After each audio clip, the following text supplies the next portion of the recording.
I think win or lose when it comes to today's game, Vikings at Soldier Field versus the Chicago Bears. The main thing that I'm looking for is Jordan Addison as the wide receiver one.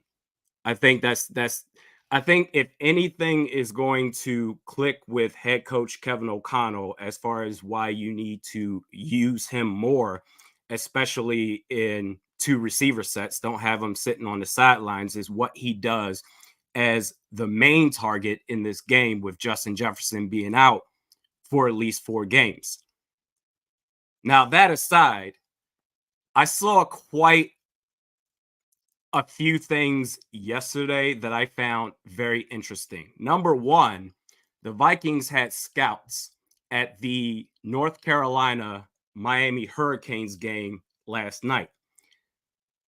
In addition to that, Kwesi Adofo-Mensah was at the USC Notre Dame game last night. And you got to believe that they're not out there just to scout the left tackle. Okay. They're there to check out these quarterbacks.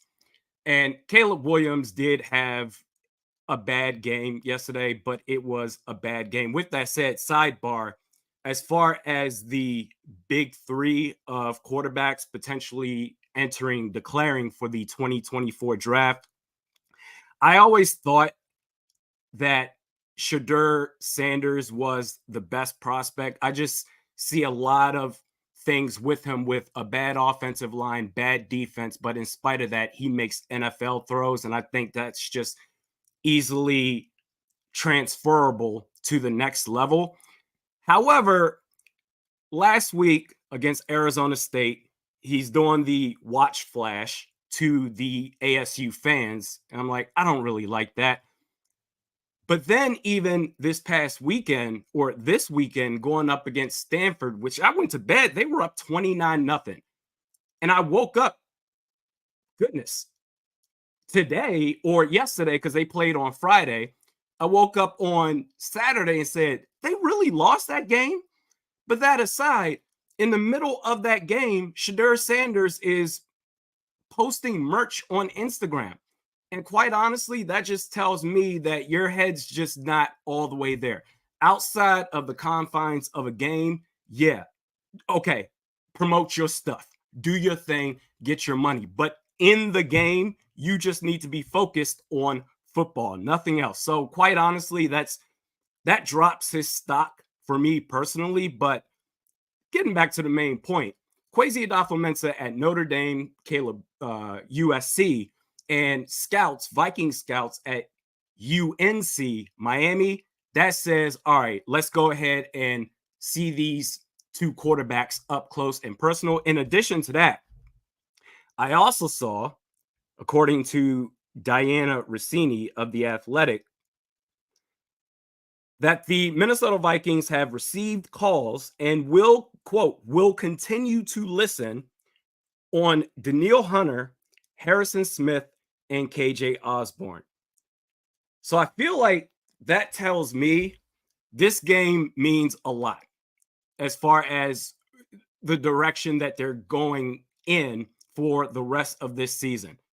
If they lose this game, they may say, all right, man, let's pack it in. We'll go ahead and have a fire sale, get ready to draft a quarterback next year high. We'll see what happens, man. Your thoughts? Um, Eric says, Randy, stop drinking the Sanders hype Kool-Aid. I'm not on the hype Kool-Aid. I just watch him play. I don't care about all the extra activities and sponsorships and whatever promoting his brand. I think he's a very good football player. But if during the game, if you're gonna be all about, well, let me promote my brand, nah, man, just vote. Caleb Williams doesn't do that. He could if he wanted to, but no, as far as being a football player, I think he's good. I don't get why people are looking for things beyond what I just talked about, saying that, well, it's all about hype. It's not hype. He's good. Segs Master says, what's the line set for bathroom breaks today? 3.5. Oh, Charlie Hustle representing from Anchorage, Alaska. Hey, thanks for joining, Charlie. That's dope. Skylar says, Randy, how long into this game until we fumble? Well, history says so far this season, the very first offensive possession. Um, Vikings fan 123 says, I will take 4 on that. Nope. I'm going to hit the under again. Out Royal says, May, Penix, Caleb. Is that your order? May, Penix, Caleb? Okay. I like Drake May. I mean, he is a pure quarterback. The man is accurate as hell, especially on his deep throws. I wouldn't mind it. I wouldn't even mind taking a flyer on Penix. But quite honestly, I want a chance at, I'll still say Sanders, but he's at the bottom of the 3 of that list for me. Oh, yeah. So Roman says, seen biggest bust since Laquan Treadwell. So I saw a tweet about this. So Lewisine is a healthy scratch, inactive today. And man, it just continues to get worse and worse for this guy because seeing at the start of this season, I was like, all right, he's the safety 4. Then it was, okay, after Theo Jackson, he's the safety 5. But now they've got Jay Ward active ahead of Lewisine. So now the first round pick from the 2022 draft for Minnesota is now the safety 6. That's bro, that's bad. That's so bad.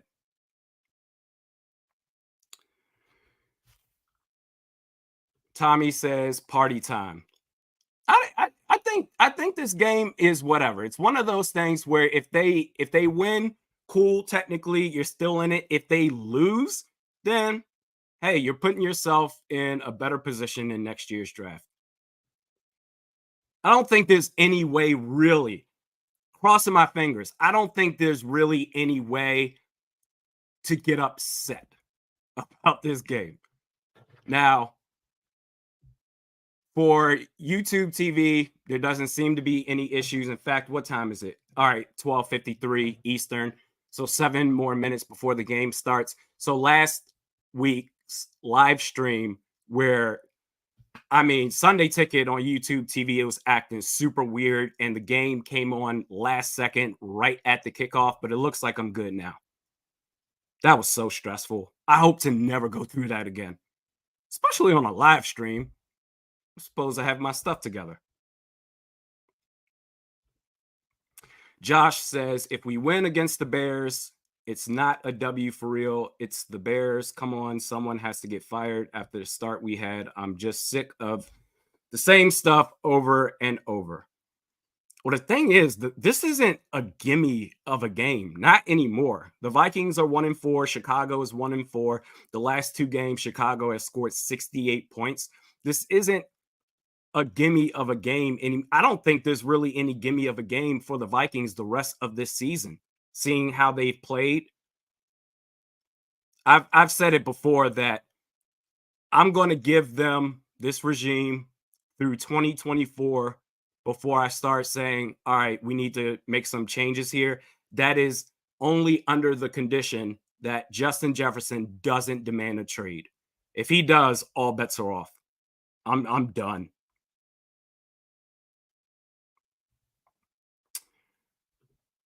Skull Vikings edit says, do we get to play the Panthers again? I sure as hell hope not.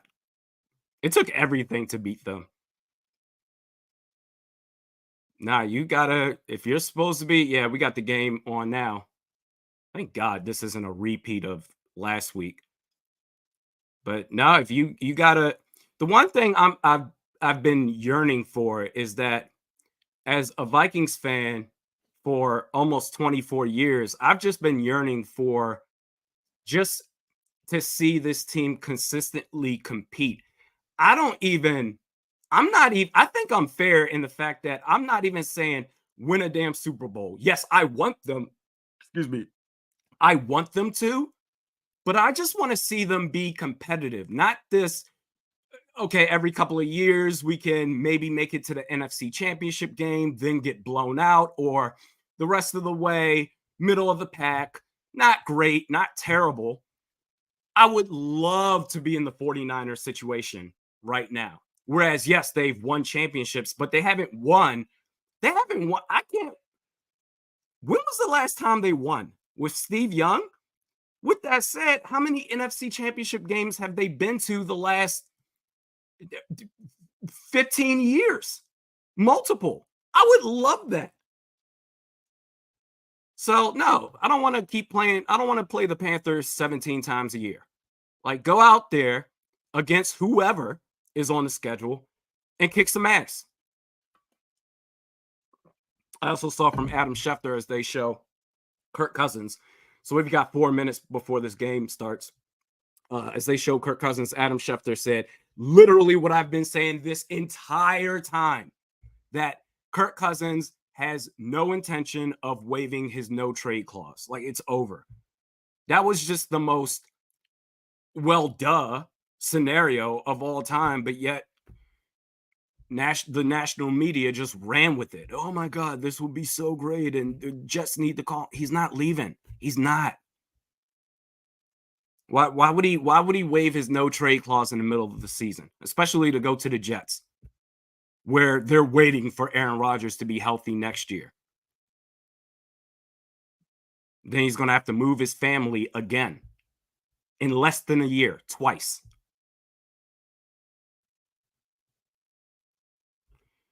Watermelon says, Randy, how do you feel about the Niners game next week? I mean, I counted that as a loss on projecting this year's schedule before thinking that, okay, the Vikings, they'll be 9-8. I just think it's going to be, I thought it was going to be a beatdown beforehand. They're the best team in the NFC. So I don't, if anything, it might be even worse than what I thought, but I think it's going to be an L, unfortunately. We are here. JT Myers. Hey, yo. We are here. Soldier Field. It always gets crazy over here. All right, so he's timer's right there. 4 seconds. Or 4 seconds. 4 minutes.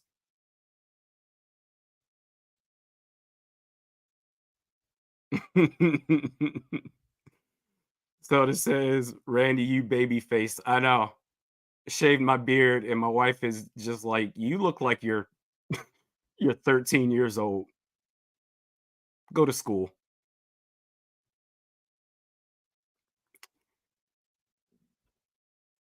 David Ditter says JJ McCarthy is QB1. Get Florida State's defensive end, then trade into the first. Then trade into the first for McCarthy. I just, you know what? I'm gonna be honest. I'm gonna put McCarthy in that tier 2 as far as quarterback. I don't see it, man. I don't see it. I don't, to me, and I could be wrong, whatever. I think he just benefits from the system. Like, he makes good throws, and that's all well and good, but I don't see those, okay, elevating his team. I think Michigan is just, they're what, the second ranked team in the country. The team is just all around good. I don't see it. I don't. Not that, wow, oh my God, we need to go get this guy. Because I see, whereas if you were to go Caleb, May, Sanders, maybe even Penix, these are guys that, okay, they come in, they're the guy. McCarthy, even if you take him later in the first round, maybe he goes early second, I see him as, all right, competition between he and Jaron Hall. He'll have the leg up on him. I just don't see it. I don't see it. And feel free to tell me that I don't know what I'm talking about, but I've seen it enough to where I don't see what the hype. I think he's better than Bo Nix. Bo Nix is so overrated. You want to talk about benefiting from your system at Oregon? That man is a screen merchant, good running game, yards after the catch. Like, he benefits so much more than I will say JJ McCarthy. But I don't know, man. I don't know.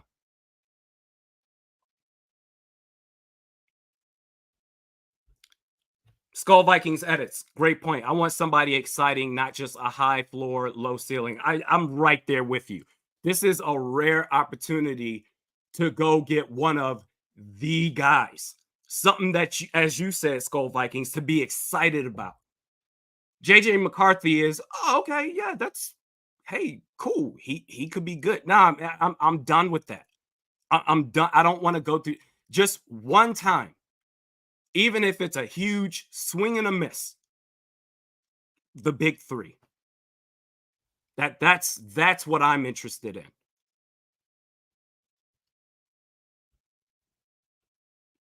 Nala Bishop says Nick's is overrated. So he's so overrated. I think he's a third round quarterback at best. Like, I watched him during that Colorado game, and I'm like, all right, this people have been talking a lot of ish about this guy, and I'm screens, quick outs, big yards after the catch. This is what everyone's raising hell about. This is the guy. Nah, fam, no.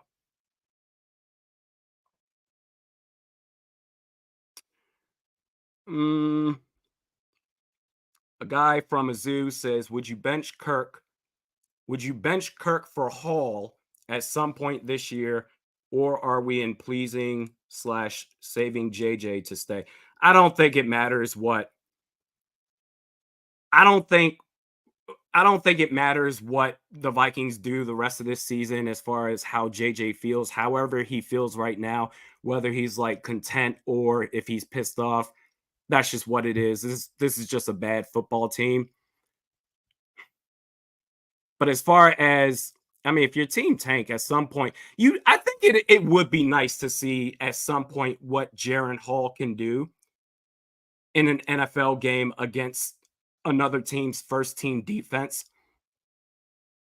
Just, I mean, to at least get an idea and say, all right, maybe there's something here. I wouldn't even blame the Vikings for that. I don't know.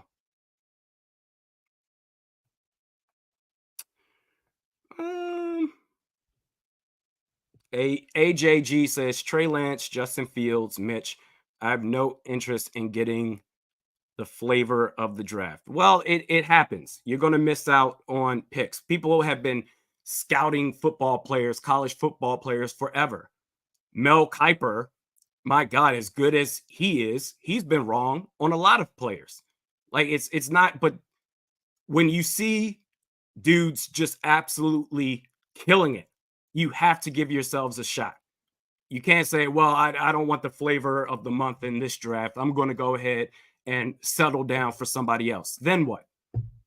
How many later round quarterbacks succeed besides Brock Purdy, Tom Brady? As the kickoff is up, Chicago, they get the ball. And nice return, gets past the 30 to about the 33. And Chicago's offense is going to come out.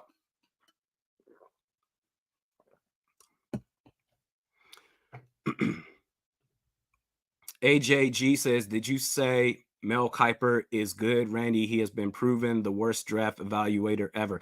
Who is the best draft evaluator ever? Everybody's going to mess up and get players wrong. It is a crapshoot. It doesn't matter how much film you study and whatever. Like Chase Claypool, for example, I thought was going to be really good. He has all the physical tools as Danielle Hunter gets a sack on first down. No, not Danielle Hunter. That was DJ Wanham. Hey, this dude's been showing out lately. The last couple of games. Wow. They had DJ Wanham, Danielle Hunter, and Marcus Davenport on the field at the same time. Okay. But I thought Chase Claypool was going to be really good, but mentally, he's just not there. there is nobody that's just foolproof. I said this player is going to be good, so he's going to be good. It doesn't work that way. 2nd and 17, field scramble. Wow, he got a lot of yards. He may have gotten the first down there. It was 2nd and 17, and he beat a. You know what, man? Caleb Evans, he missed that tackle. Now I think he went out of bounds about 3-4 yards before the first down marker. But Caleb Evans, I feel like he started the season solid, as you could feel good about him as CB2. But as each game goes by, you see more and more mistakes tally up. 3rd and 4. They're in shotgun, empty set. 1. My God. Yep. Design. Yep. Quick draw. He gets a first down, a little bit more. New set of downs for Chicago. Wow. That's where, I mean, we can talk about quarterback all we want to, and I'm sure that's the main thing, of course, but that's where having a competent defensive line changes everything. I watched a bunch of other games where I just have envy, where I see Baltimore, for example, or Philly or San Francisco, where that type of play that they just ran, a draw play, I mean, it gets ate up at the line of scrimmage. Quick pitch out to the left. I hate pitches, but for reasons like this, and it benefits the Vikings. Josh Metellus was all over that. That's going to be a tackle for loss. I think pitch plays are dumb. I think more often than not, they result in what we just saw, a loss of 3 or 4 than any sort of gain. I just don't, not a fan. Like, just go for a screen, a more direct way to get the ball to the outside instead of a slow developing, here you go, and the defensive line has already figured it out. But 2nd and 15, pressure up the middle, DJ Wanham got right there. I wonder if that was Danielle Hunter that came from behind and finished that. Either way, Justin Fields, he gets sacked on 2nd down, and it's going to, I mean, it was already 2nd and long. That was Danielle Hunter. It's already 2nd and long, but now it's going to be 3rd and longer. Wow. And that was against the rookie Darnell Wright, the right tackle. So 3rd and 21.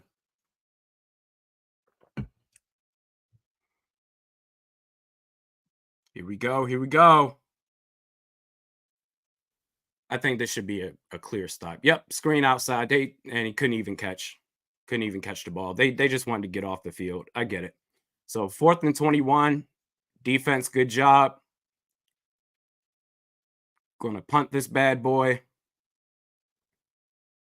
I mean, can't even catch. I mean, it wouldn't have gone anywhere. Well, he has some blockers, but probably wouldn't have gone anywhere.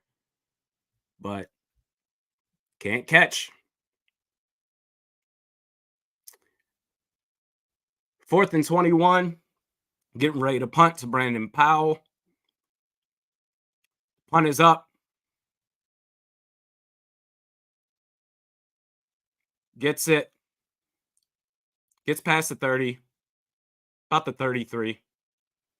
And that's the thing. Brandon Powell is not only the return man, he's also going to be he's the wide receiver 3. KJ Osborne, Jordan Addison, Brandon Powell. Yeah, I think he's a wide receiver 3, unless I'm missing somebody.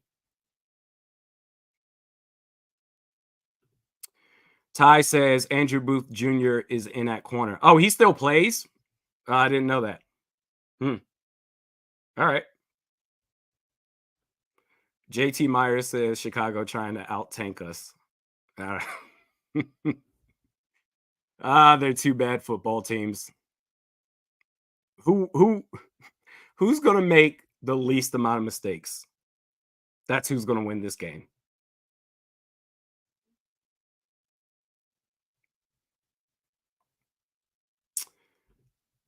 Out Royal says, here comes my future former quarterback. Get out of here, Kirk. Yeah, it's I was one of the main ones, man. I remember when, goodness, after the 2017 season, like we just need a quarterback. We have a great defense, just need a quarterback. Made it to the NFC Championship game, even though it was off a lightning in a bottle play. They had a 17-0 lead in the first half at the end of the first half in the divisional round. But man, just need a quarterback. Can't rely on Case Keenum. Kirk Cousins, he's going to be the answer. And I was one of those guys that, you know, I do believe that he has all the talent in the world and that starting his career in Washington really set him back. But if he just had a coach that supported him, ownership that supported him, an offensive line. He's one of those guys where kind of similar to Brock Purdy over in San Francisco, what Kyle Shanahan has done in San Francisco. You have the right system around him. You're not relying on Kirk Cousins to win, but man, he's going to give you opportunities. Kirk Cousins in that if you put Kirk Cousins, if you replace Jimmy Garoppolo with Kirk Cousins in that Super Bowl against Kansas City, he hits Emmanuel Sanders on that fly route, and I think they win the game. That was late in the fourth quarter, but it's just he's the guy that it just has not worked out. He's had a good defense. He had that in 2018. The last couple of years, it's been really bad. But just the 4th and 8, that's something I'm like, all right, bro, you're done. I can't get over that. I can't. 4th and 8, you'll throw it short with the season on the line against Carolina. 3rd and short, you'll throw it deep to Justin Jefferson out of bounds. He doesn't have the awareness. We're now in year 18, 19, 21 to year 6 of the Kirk Cousins project. It's over. We have a large enough sample size. He's good, but it's time to move on. And he's 35. Throws it to Jordan Addison on first down, gets past midfield. Wide receiver 1 while JJ is out.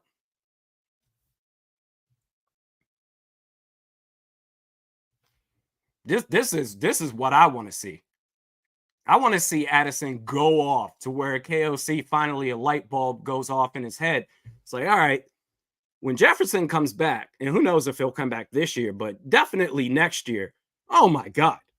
Why did I ever put KJ Osborne in ahead of number 3 as Madison goes off for about 7 yards? I'll never understand it. Offensive line is still the same. I'm over the Dalton Reisner rant. I'm done with that. Charlie Hustle says Addison should have a big game. Absolutely. Absolutely.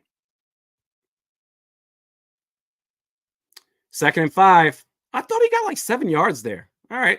2nd and 5. Gets about a yard.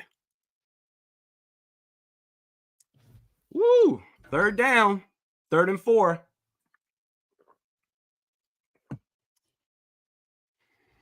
Man, Matt Eberflus. Will he survive the season? We'll see. 3rd and 4. I will say, hiring a defensive guy as your head coach to be responsible for the development of your young quarterback still on a rookie contract just never made sense to me. Throws it to KJ Osborne. He gets the first down. Oh. So I thought he got the first down. He did get spun back a little bit behind the first down marker, but by the time that he got on the ground, I thought he lunged forward to get it. Okay, they're going to mark him short. 4th and 1.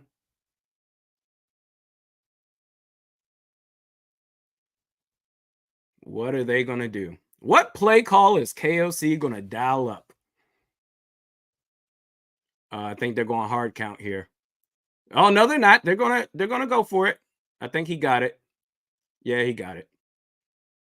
tried to go hard count first to get him, but when he saw that they didn't flinch, all right, on 2, on 3, let's go. I think they got it. Where they go? Yeah, he got it. So that's going to be 1st and 10.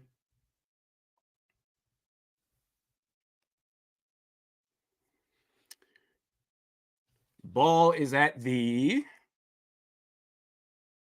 the 38 of Chicago. Under center, hands the ball off to Madison.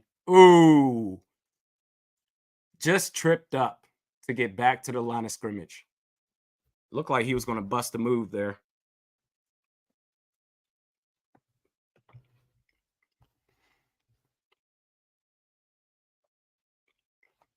Second and 10.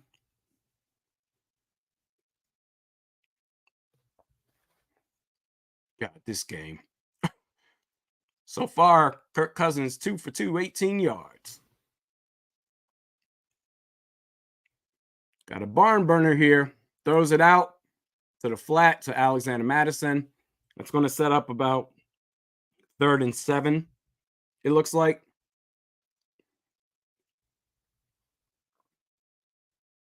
And that's another thing. I wasn't really expecting a lot out of Madison this year. I thought, you know what, he gives you 4 yards a carry for his career. That's about what you can expect for him. He's good. The basic requirements of what you want from a running back, he will give you that. No flash or anything, but he's been, although I think so far this season he's averaging less than 4 yards per carry. I need to check that out. Throws it, and I mean, he was just locked in on Brandon Powell the whole time. I mean, he was covered. I don't understand why Kirk didn't, do whatever you want. I don't care. But Kirk was so locked in on Brandon Powell to the right, just waited for, instead of, okay, let me go to read number 2, read number 3. He was just dead set. This is where I'm going to throw the ball. He was covered the entire time. And that's what comes with Kirk Cousins. Stuff like that, where you just say, what were you thinking, bro? That's just who he is. Greg Joseph nails it. A 53-yarder. Vikings are up 3-0.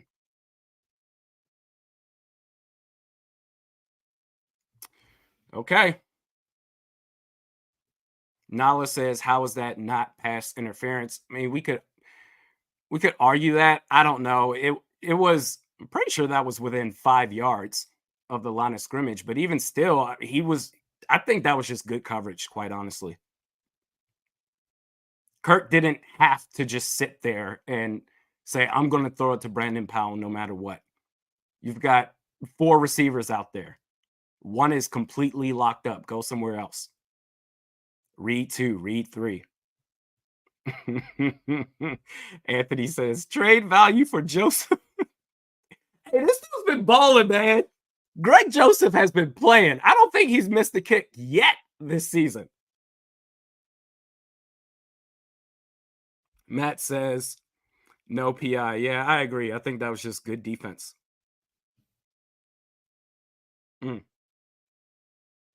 King Omar says, at least there wasn't a turnover. That's true.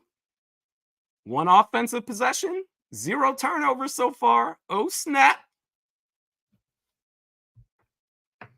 Oh, this team, man. This team. In fact, going back to the quarterback, I hope after last night's game, Notre Dame, USC, where Caleb Williams threw 3 picks in the first half, I hope after that game, and all the GMs came out, it wasn't just Kwesi Adolfo-Mensah that, oh, you know what? All this hype about him being the best prospect since Dan Marino. Hopefully, these GMs, these executives say, well, I don't know. We're going to, maybe his stock has fallen just a little bit. Instead of going number 1, goes to the Vikings at pick 7. Clearly, he's not ready for the big games.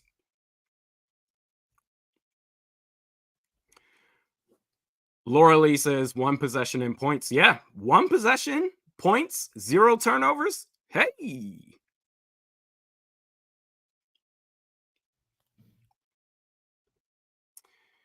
Monkeezy says 1 drive in, and it seems JJ is missed badly on play calling and Kirk's decisions. To be honest, even if JJ was out there, I mean, how many times do we talk about the lack of targets for Jefferson? I guarantee you, if Jefferson was out there on that play, Kirk still would have locked on Brandon Powell. I don't think it would have been any different. That's been a consistent problem, is not getting him involved. Throwing it to guys like Josh Oliver. I mean, yes, it's on the quarterback, but it should also be on the head coach to be like, hey, listen, this is the best player on the field every time we play, every time our offense is out there. You got to trust your receivers. This receiver. Kickoff.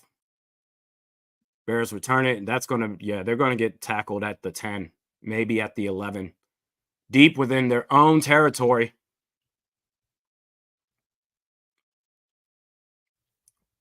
Wow. Why? Yeah, should have. I mean, it bounced. It. I mean, it was right there in the end zone. Bounced, then bobbled in, and he decided to pick it up and take it out. That was dumb. Not a smart play at all. So Chicago, they're going to get it at their own 10. And I don't get what's happening. Why are there refs here?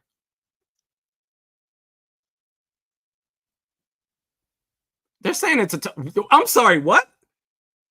I just saw this man by rule say it was a touchback. How is that a touchback? It bounced in the end zone. He picked it up. His knee was not down. Did he fair catch it? Did he wave fair catch? Okay.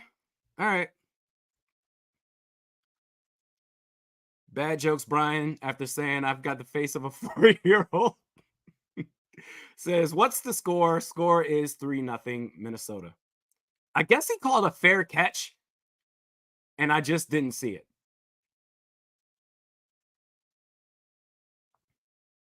I don't know. But either way, all right, it's a lot better than being pinned down at their own 10. Chicago, 2nd and 3. I don't get what just happened.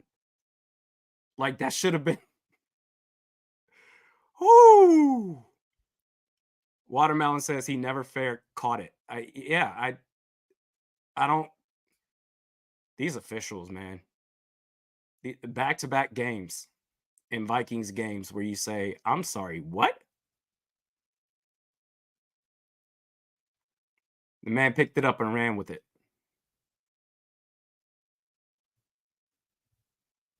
Whatever.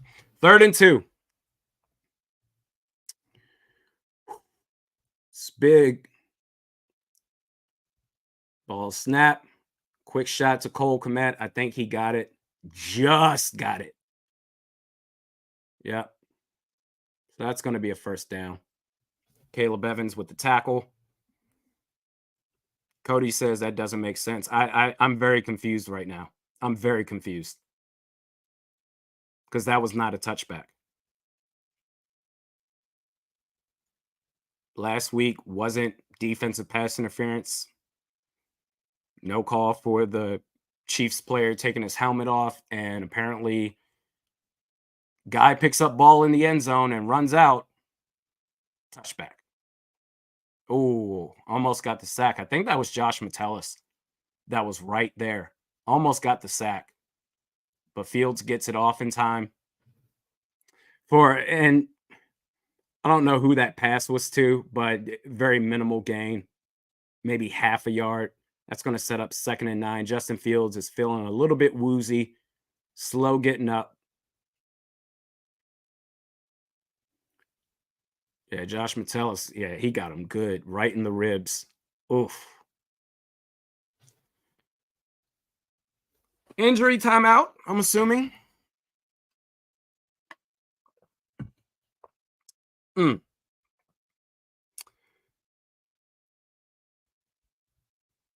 Um, I on Ottawa 1980 says, I think if the ball hits the end zone, it's a touchback.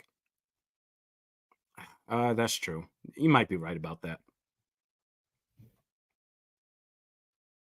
But still, if a player picks it up, it takes off. I don't know. I don't know what anything is in football anymore. Skull Viking says that was a killer hit. Yeah, Josh Metellus, he laid the wood right there. Mm. Night Reaver says today's sponsor is Dollar Shave Club. I don't know who. So when I shave, I use a one blade razor. Like I'm not into the double, triple blade action, whatever. I need something that's going to be safe on my skin. I don't know the name of this brand, but I like the results. I like it. It's like that old school. You go to the barber, and if they do the touch up on your beard, even if it's just to take a little bit off, they use the razor. It's the single blade. I was like, oh hell yeah! Every time I use a double or triple blade, I just get bumps everywhere. The QC says, "What's the significance of the hat, Randy?" Nothing. I just thought it was cool. Got it off Amazon.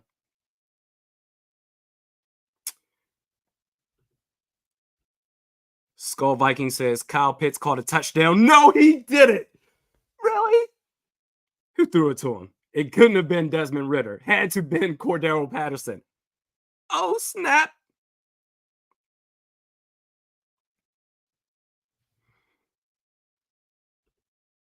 Night Reaver says the straight blade shave is amazing at the barbers. Hell yeah. I did a semester in Florida and Jacksonville University to be specific. And there was a barber I went to, it was a Spanish joint, and they hooked me up, man. That's where I learned about it. Because I'm used to, all right, they cut your hair and then they use the same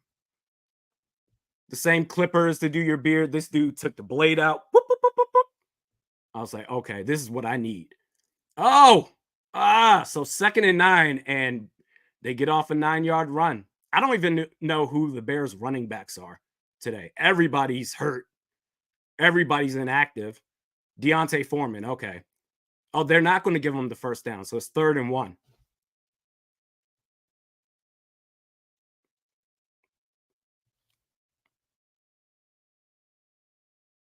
Flag on the play.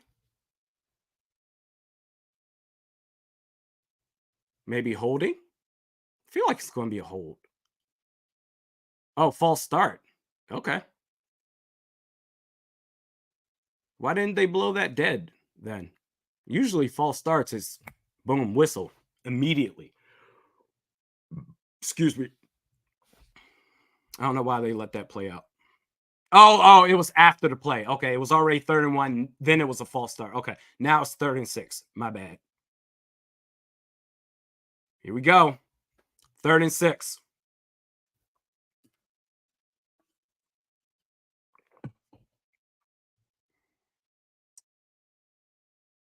5, 4, 3 on the play clock. They get it off with 2 left. And Justin Fields throws it out to DJ Moore. Gets beyond the first down marker. A very subtle approach. Chicago's offense. They're not forcing it. But that was enough. And wow.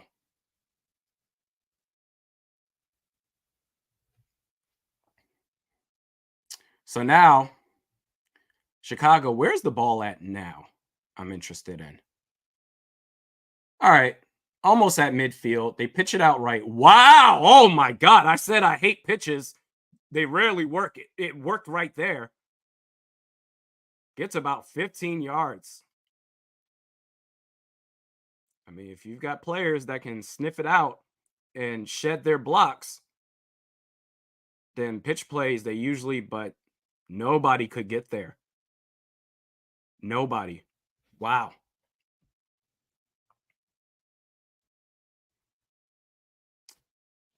DJ Moore is nice. Now it's 1st and 10. Ball is now in Vikings territory. They hand it off. I'm guessing this is Deontay Foreman again. Yep. He gets 6. So it's going to be 2nd and 4.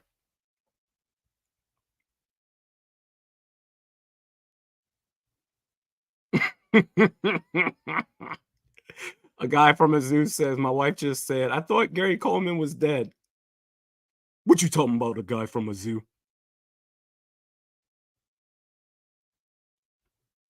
Mr. Thomas says this run defense is ass. 2nd and 4. If you don't have a defensive line, I mean that these types of things are going to happen. They pitch it out left. And you know what? They get the first down. They get inside the red zone. I'm not a fan of pitch plays, but when you don't have a defensive line that can just get after it, leaving it to where, all right, the second level, they're responsible for generating pressure. I mean, pitch plays are going to work. Quarterback is a need. I would say 2 players on the defensive line is a need. Talking about the 2024 season. Corner, O-line,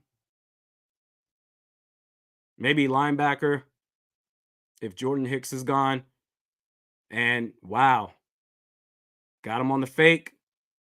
They thought Justin Fields was going to keep it. And are you kidding me? Just bullied his way. I don't even know who Evans is, number 25 for Chicago. And just bullied his way, along with some help, of course. But look at that, man. Cam Bynum had to be the first person to try to tackle this man at the 3rd level. And then it's just, all right, push, push, push. Wow. That's tough. End of the first quarter. Vikings are up 3-0. Bears deep in Vikings territory.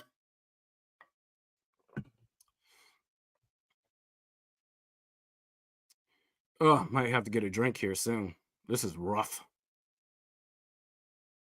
But hey, either they win and they can maybe make something happen the rest of the season, or they lose. And if everything's what it seems to be, according to Diana Rossini, after Vikings executives went to go see 2 of the top quarterback prospects live in action last night, where, according to Diana Rossini, the Vikings are listening to offers for Danielle Hunter, Harrison Smith, KJ Osborne.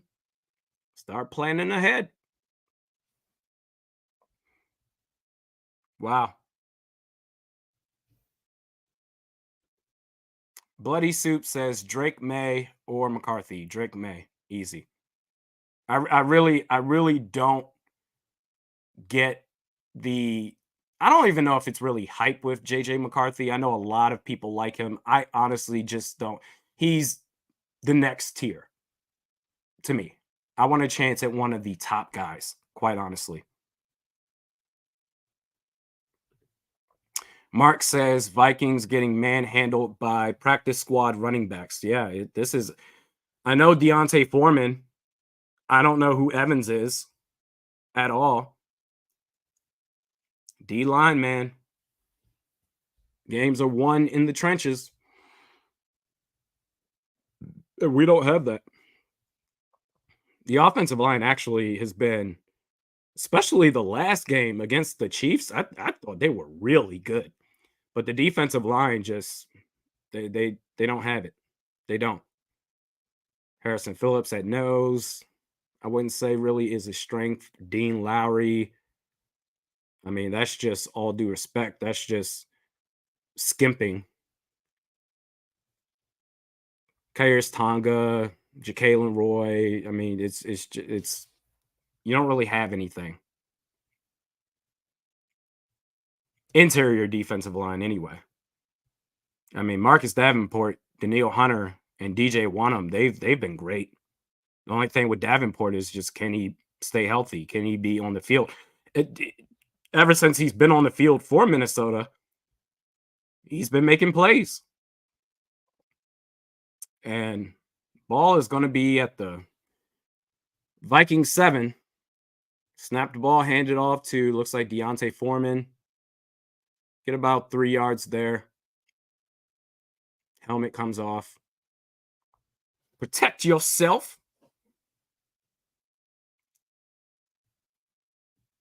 Wow. I think if we were still in a 4-3, if we converted back to a 4-3, things would be a little bit different.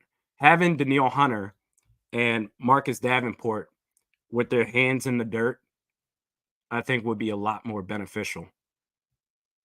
If you're going to run a 3-4 defense, you need some dogs up front. And the Vikings don't really have that. Throws it off to the feet of Cole Kmet. Was open, but the pressure was just too much. It's 3rd and goal now.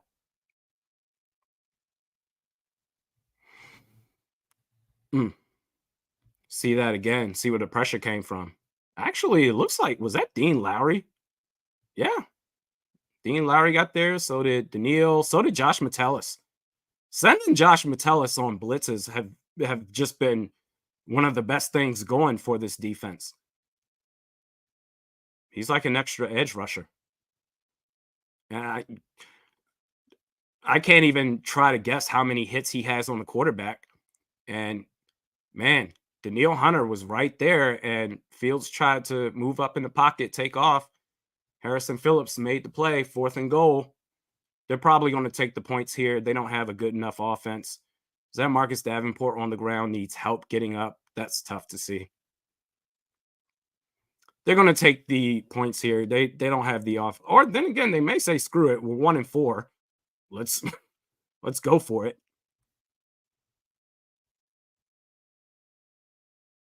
And Byron Murphy, he covered DJ Moore.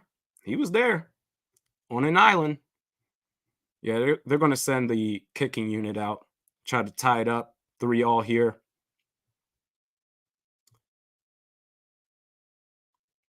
See what the Vikings do after this. Yeah, Davenport. Durability. That's the major question mark with him. That's tough to see, though. So if you need help getting up, man. So this is a chip shot. Should be a gimme here. 22-yard attempt for Chicago.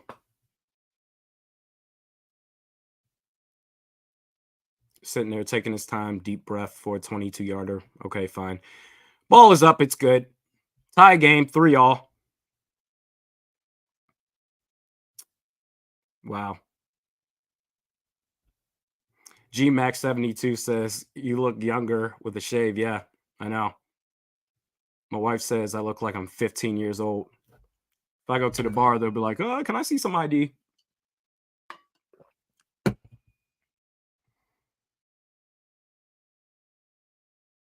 Yeah, just limping like that. That's tough. When you need help getting up and then you're limping off the field. I mean, it looks like it's an ankle situation. I don't know, but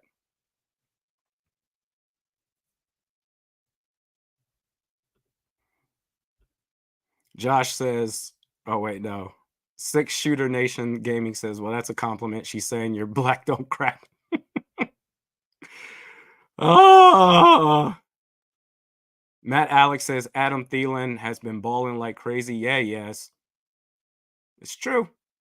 He was sitting there complaining, saying, you're not giving me the opportunities, even though you had the second most targets on the team.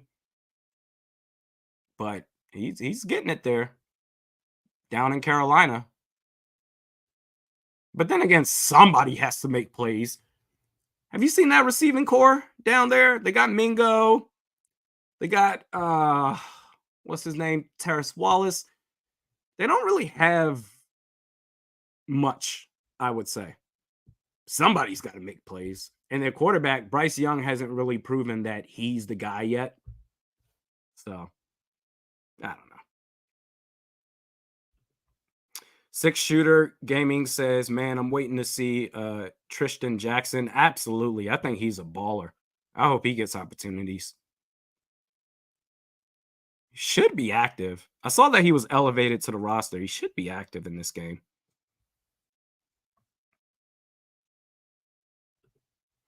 Night Reaver says, with Davenport out, we're probably going to have a losing record now. Maybe. Well, probably.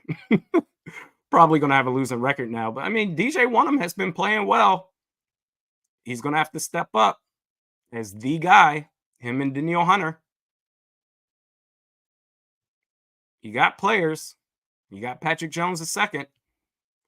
You can have a three safety sets, one of them coming off the edge. There are ways to make up for getting pressure on the outside with Marcus Davenport out. There are ways. Brian Flores has shown it all season long.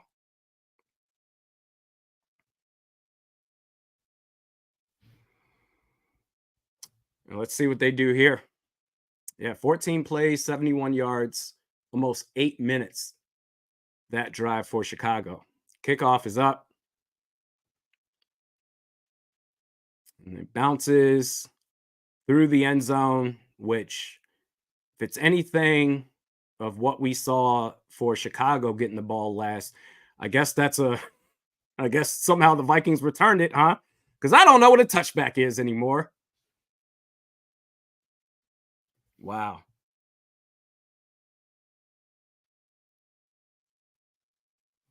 Let's see what they do here. I mean, so far it's a barn burner.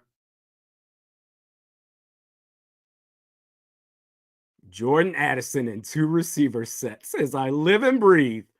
Oh my God. I never thought I'd see the day. It's beautiful. And they hand it off to Madison, gets 2 yards there. Run game is just not there. It's just not. Okay, I saw Thielen. I see the highlight there. They're up 14-0 on Miami. All right. If Minnesota finishes the season with 1 win and Carolina gets 2, they're out of it. 2nd and 8. Play action. Throws it. Oh, nice. KJ Osborne gets close to midfield, if not at midfield. I thought that was gutsy. Those are the plays that Kirk can make. He can make every throw possible. Woo! I mean, 3 defenders in the area found just that little bit of space in the zone for a 1st down and more. Close to midfield, 1st and 10. They're staying with the 2 receivers. Madison gets about 7. 2nd and short. 1st and 2nd downs, those are the real crucial downs. 3rd should be the closer. You don't want to be in a 3rd and long situation where it's just, oh boy, the pressure is on. 1st and 2nd down, that's where okay, let's get it together here. That's what makes the Eagles so great, to where on 3rd and short, they can just go for the QB sneak every time because they manage 1st and 2nd down incredibly well. Inside pitch to Brandon Powell. That's going to be a tackle for loss. So now it's 3rd and 5.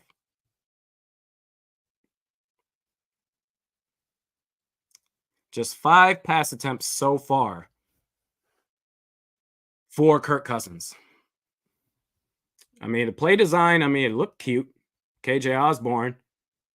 Oh, no. Alexander Madison fake into the outside and then instead going to Brandon Powell inside. Like, I get it, but it's basically an extended run play. The run blocking, I don't think, is there. But gets it off to KJ Osborne, dragging across the middle, gets a 1st down and more. And they're moving. Kirk is amped up. He's like, yeah, yeah.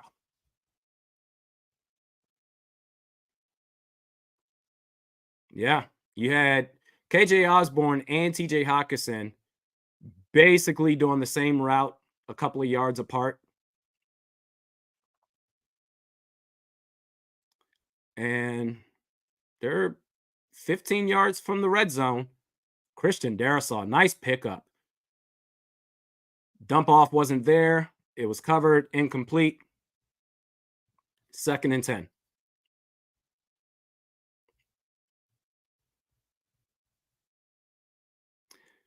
Coverage must have been really good.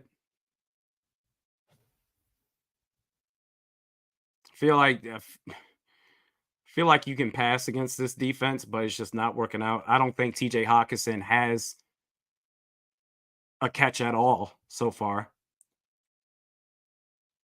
54 yards passing to Chicago's -3. Hands the ball off to Madison. I mean, the run blocking is just not there. So now you're in a 3rd and long situation. I don't get it. I don't get why I don't know what more you need to see, especially on 2nd and long, to be like, all right, maybe we should stop running the ball. Like it's just not working out, or inside pitches. So now, yeah, 3rd and long, 3rd and 12 to be exact. Shotgun, dumps it off to Brandon Powell, gets nowhere, and they're going to punt. So that this is just not really recognizing what's working and what's not working.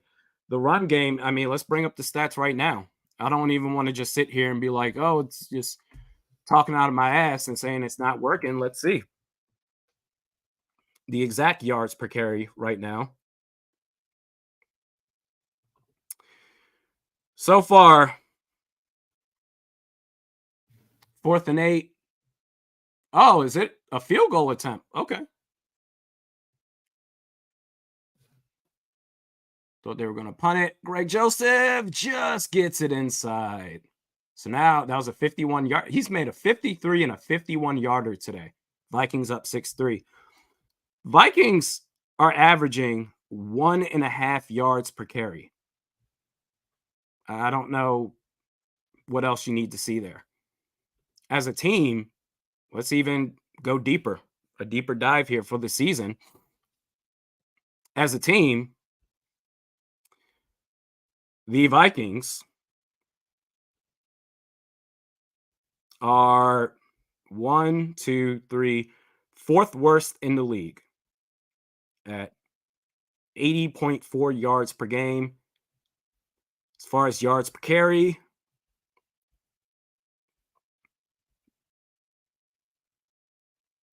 man, as far as yards per carry, I mean, they're saying 4.5. I don't know if I necessarily believe that. No, it's there, 4.4. But either way, you're averaging 80 yards a game. It's that's the blanket game planning that Kevin O'Connell has been doing. I mean, and I would love to just be like, and I think I did this last year where it's the first year, give them time to improve, give them the off season, but it's the same thing. It's the same thing as last season. It just really worked out with a lot of luck going your way towards the end of the games to where you're 11-0 in one score games, but the play calls have been relatively the same as far as the concept. It's just, all right, this is what I'm going to do. And whatever players I have, so be it. It's not really coaching the personnel that you have. You're averaging 1.5 yards per carry. I don't get it. But here we are. I think he needs to delegate. Delegate. Put someone else in charge. I think Kevin O'Connell can be a great motivator, a great leader as far as Just you saw it in the docuseries Quarterback. I mean, the way that he kept Kirk Cousins calm at times, where he's in his own head and say, "Hey, listen, live to fight another down." I think he's a really good communicator and could motivate players. But as far as the in-game coaching, I haven't seen any improvements yet. If he delegates, I mean, he could still be a really good head coach. I think he does have that in him. Just gotta be a little self-aware. Will he do it? I don't know. Kickoff is up. 9 minutes left in the half. Returns it. Gets about the 28, 29-yard line.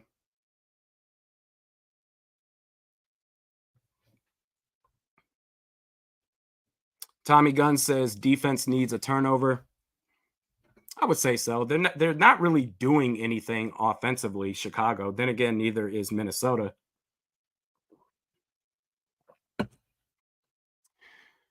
Going to be a barn burner, folks. Let's see what they do here. They do have the threat of the big play, whether it's Justin Fields taking off or if it's a screen to DJ Moore. They do have that at any point in time, and they fumble. Oh, said need a turnover. Almost got it. Almost got it. It was a fumble. Went a little bit even further behind where the ball carrier was at. But Chicago, they recover it. Holding on top of that, it's declined. It's going to be second and long. So that's a holding on Darnell Mooney.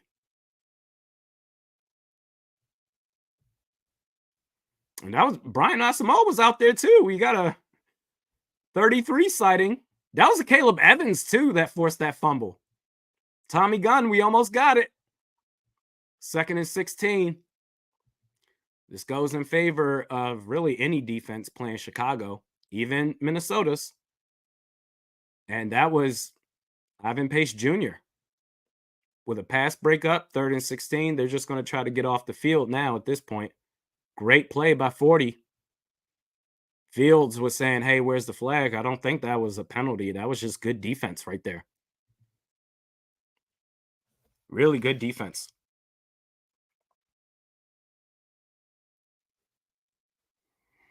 Third and 16.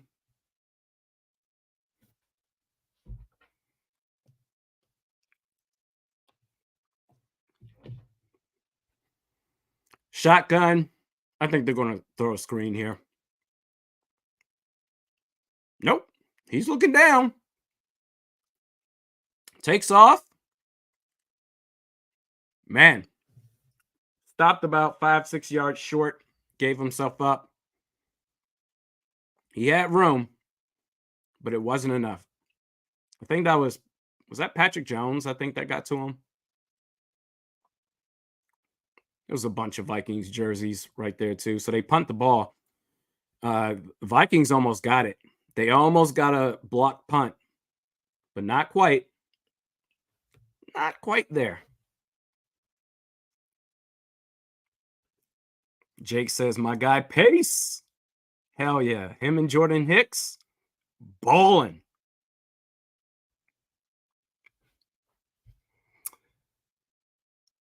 Let's see. A guy from Mizzou says KOC is stuck. The offense is built around keeping Kirk comfortable, keeping lots of checkdowns in play, calling vanilla plays. Yeah, and hopefully if you move on, they won't have that excuse anymore. Which is why Kyle Sloter brought this up on Twitter a while ago, where he basically was just like, I should have been trying to, instead of trying to better my play and be the best player I could be when given the opportunities, I should have focused more on kissing ass of the starting quarterback and just being buddies. And that's probably why, with Nick Mullins on IR, why they brought Sean Mannion in. It's probably why. To keep Kirk comfortable, as you're saying, a guy from Mizzou. But if you move on, you don't have to worry about stuff like that anymore. Although KOC naturally is just a nice guy. He wants to have a kumbaya locker room. So I don't know. We'll see. Matt says TJ is holding this offense back, in my opinion. He can't catch. Like, that's highest paid tight end in the league, struggles to catch the ball. So and it's not even, yes, he's holding this team back, but beyond his play, his contract could be holding this team back as well. That's money you could, I mean, obviously hindsight is whatever. I don't blame the front office for saying, let's give him this contract. I thought he deserved it. I mean, he played well last year. He had a couple of moments, but played well last year. Midseason trade. Okay, he's going to have a full season with Minnesota. He's going to absolutely go off, and he is a shell of himself.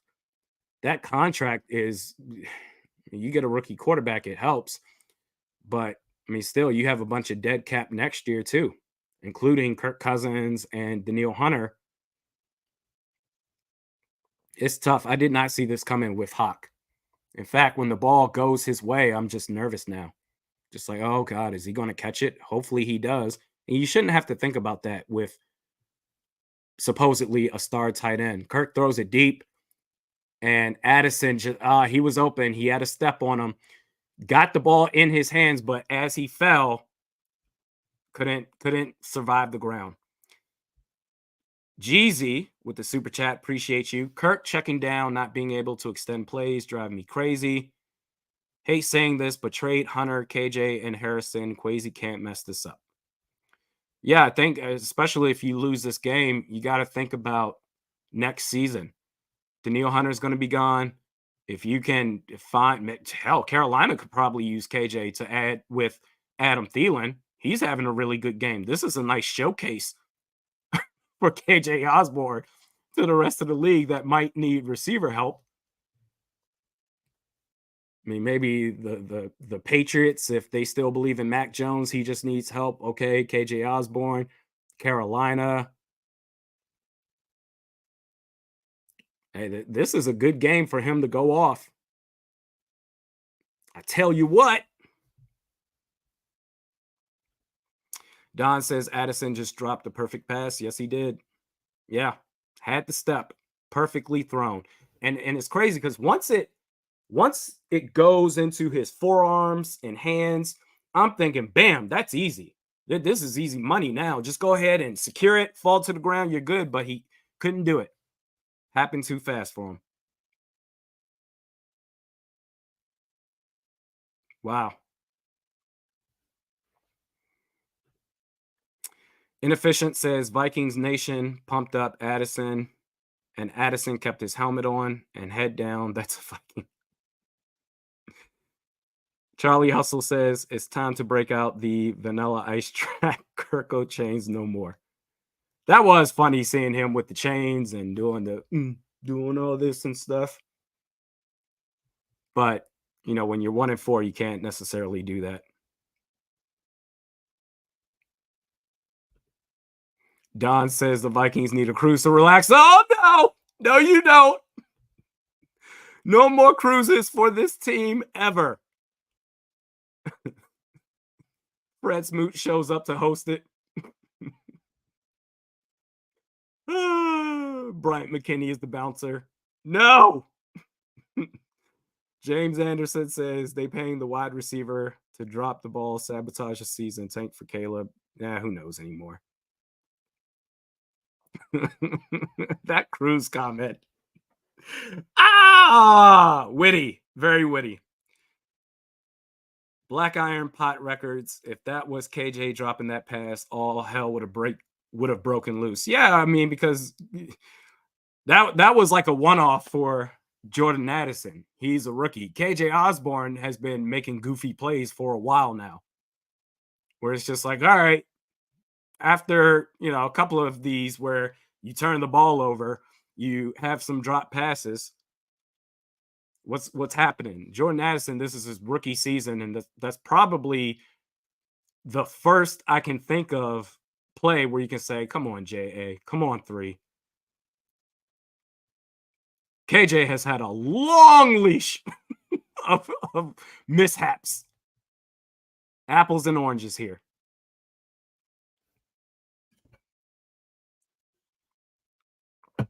First and 10.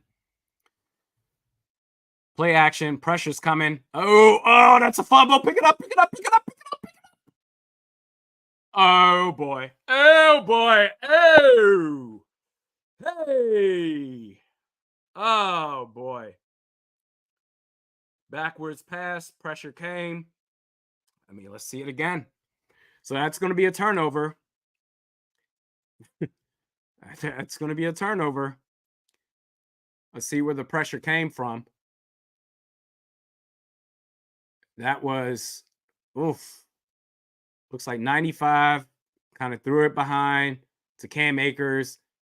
53 did just enough to stay in bounds. Yeah, that's just being goofy. I can't believe wow.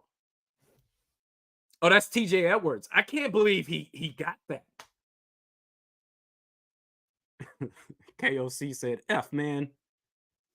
Are they challenging that? I mean, the only thing you can really challenge is if TJ Edwards, if he was able to get the ball and stay in bounds before his body took him out.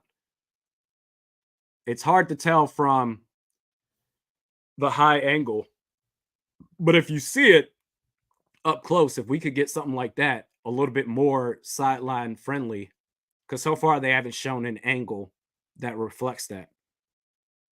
All right, so they're not going to challenge it. Wow. Yeah, they keep showing it from the inside of the field. If you got an angle from just outside the sidelines, that would be better. I mean, I guess you can tell from right there. Okay, this is a little bit, but then dude's big ass head is in the way. Security, which I think it's crazy that the entire game they have to look up in the stands. They can't look at the game at all. Just making sure nobody acts dumb. His big ass head. So that's a turnover. Again, that's okay. This might do it.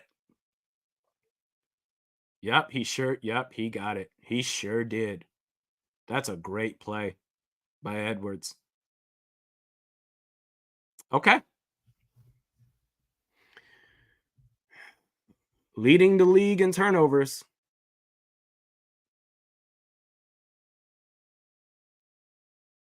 And wait, what just happened? So now apparently it's Vikings ball again. Was there a flag on the play?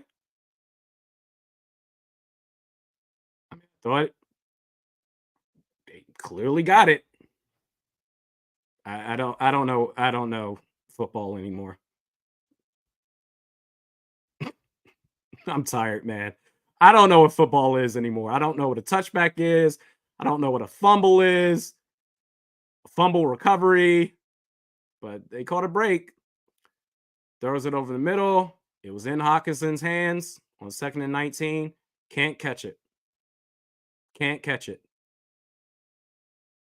I'm gonna see this replay where, all right, did a defender get his hand on it last second? Nope, straight in his hands. I'm so done with this dude. I can't with this man anymore, man. This is shaping up to be just an all-time bust of a signing.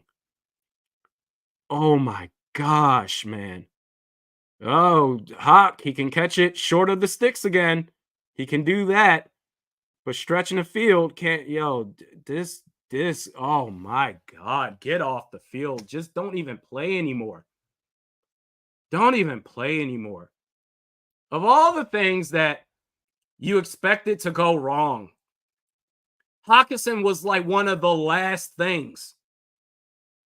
He's foolproof.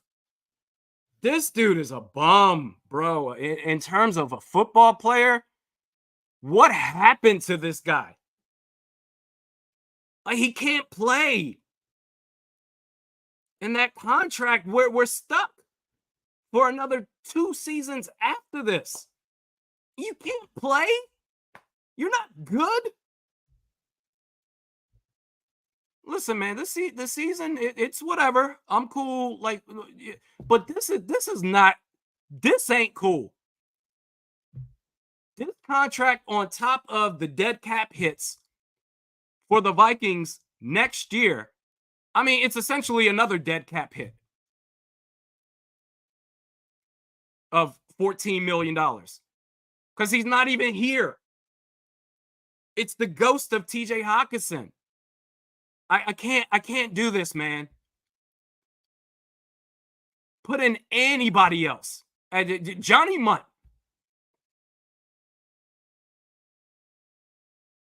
Come on. Oh, over the middle. Darnell Mooney. Wow. That's about a 40-yard gain, if I had to guess. Oh, this dude is a bum, bro. Like, I can't. And it'd be one thing if this was like a Daniil Hunter contract where, well, no, because you would still have the dead cap hit next year. It's a dead cap hit no matter what. It'd be one thing if, all right, he's here and wow, we see that it failed and we can move on. But last year, after the trade, mid-season trade, it was a success. And now all of a sudden he went from that to this guy, he can't play football at $18 million a year. Wow.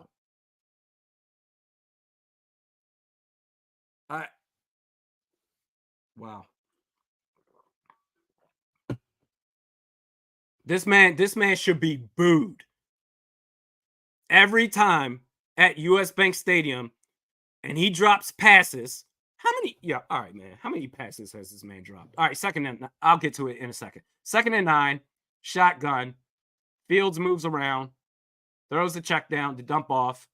Pace misses the tackle, gains a couple yards. Hold on, bro. Hold on, bro. How many drops does this man have this season? We about to find out live. So Pro Football Reference, wow, DJ Moore was wide open too. Pro Football Reference, they're not going to include the active game. So I counted 1 drop for TJ Hockenson. Hockenson so far. Do I got to go to advanced stats? Here we go.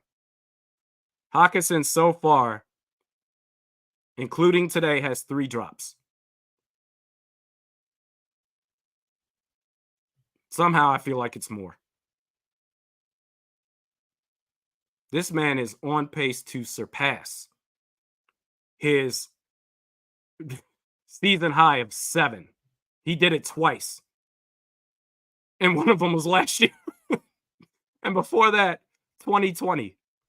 This man has 3 drops so far, bro. And on top of the drops, so they're going for a 53-yarder. Kick is up. It's good. Tie game. A barn burner. 6-6. On top of the 3 drops, TJ Hockenson also has, I forgot which game it was, where first possession, threw the ball to him, dude ripped it out of his hands for a fumble. That's basically a drop to me too. So really, he has 4. This dude is terrible, bro. I can't. Killer Panda, my apologies for not getting to you earlier. I appreciate the super chat. Says, Caleb is going to look great on this team. I mean, the way it's going, Carolina is in a tight game with Miami. Chicago already has a win. Both Chicago and Minnesota is 1-4. Keep it up, man. We can talk about just tighten up the turnovers all we want to, but they keep doing it. They just keep doing. Actually, not even, because that was a turnover, a backwards pass, but we called a break there. So, all right, technically no turnovers, but I mean, the offense just, they They can't get it together. Wow, man, I can't with this guy. I can't.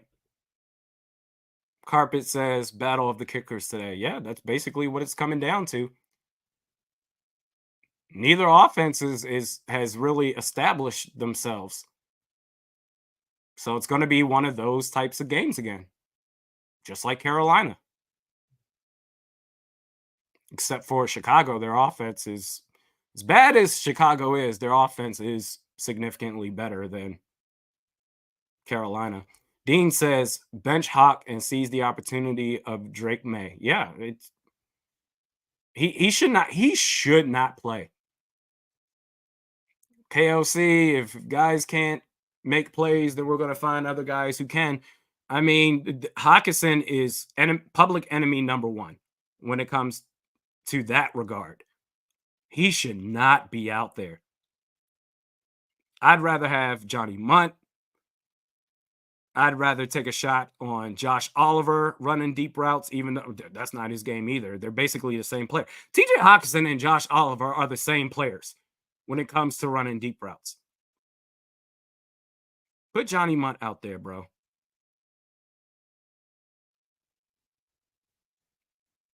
I can't. I can't. This dude fell off so hard. He looks like a practice squad player. And I don't think that's harsh at all. Kickoff is up in this 6-6 game. They're going to take the touchback. Wow.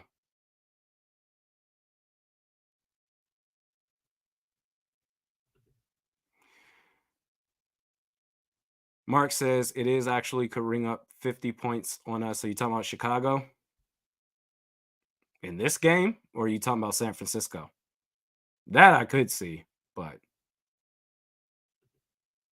Hugh Yang says Robert Smith. See him right there.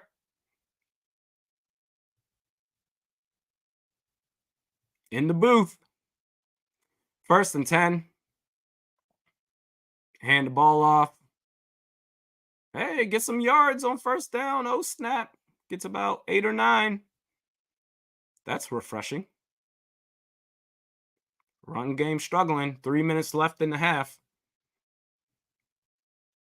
Who wants it more? 2nd and 2. They're playing at a faster pace. Kirk was off there. Was Kirk off there? It looked like he was. Either that or Madison dropped it, or it was just too fast. A dump off pass over the middle. You don't want to laser beam it. It's too close. That's an MLB pitch right there. Too close to be throwing high heat. Either way, 3rd and 2. After that incomplete, clock stops, 2:53 left, 3 left on the play clock. Gets it off with 2 left, and the pressure's right there, and that's going to be a fumble or interception. Probably an interception. So I literally just said, all right, they haven't turned the ball over yet after getting a break. They turned the ball over right there. So I'm not even mad. I'm not even mad. Like I said, you lose this game, get a better draft pick. I mean, that's pretty much the way this season is going. That's pretty much all we have to look forward to. And Madison just he just whiffed on his pickup block. Wow. Nowhere close. And that's where the pressure came from. Got hit as he threw the ball. Ball went up in the air. I mean, that was just like last week, wasn't it? Or what? No, that was Carolina. When Ed Ingram let his man get through. Very similar play. And now Chicago, they start in Minnesota's territory. Almost got tackled for a loss, but maneuvered his way around for about a yard. Did Justin Fields? Wow. Max says like clockwork. Yeah. I mean, this is 13 giveaways this season. Not even a full 6 games in yet. You're not going to win many games like this. Dumps it off to Cole Kmet, breaks one tackle, and gets close, about a yard shy. Wow. Chris Sale says he had Hawk wide ass open. What difference does that make? He can't catch the ball. I mean, saying that Hawk was wide open is like saying no one was there. That's just the reality of who he has been this year. Rich says bench Madison. My God, yeah, it might be time. I mean, his missed block assignment led to that turnover. I mean, there's nothing. Colin says the O line is pure trash. It wasn't even the offensive line's fault. It was the running back. He was supposed to pick that blitz up, and he didn't do a good job. I mean, the man fell on his knee while I think that was TJ Edwards that got to him. That wasn't even on the offensive line. But that's another thing. When you talk about Alexander Madison, who just, I mean, is struggling running the football, missing his pass blocking assignments on the blitz. TJ Hockenson can't catch the football, coaching, just bad defensive line. There's just so many deficiencies with this team that it's just, I mean, what can you do? Did I mention the coaching on top of that? They need to take a real hard look in the mirror this year or after this year. No, it's over with. But as far as after this season, they need to really just look themselves in the mirror because this is not working. Like we're past the point of when you look at teams and say, "Oh yeah, the Vikings should win that." I think we're at the point where teams look at the Vikings and they say, "Oh, this is a win for us." But no, it's as far as being "Rah, rah, this is it," nah, it's this is who they've been. This is who they've been all season long. It's not going to change, unfortunately. Just gotta roll with the punches. If it gets you a franchise quarterback, it could be worth it, man. Jacksonville, they've been bad for all but like 1 or 2 years that I've been watching them. But before Trevor Lawrence got there, when it was Byron Leftwich and David Garrard, just 1 or 2 years where it's like, oh, okay, but like they suffered for a long time. Then now they got Trevor Lawrence. They're a pretty good team. What the hell kind of throw was that? Wow. Justin Fields, I don't even think his arm got hit there. What were you thinking?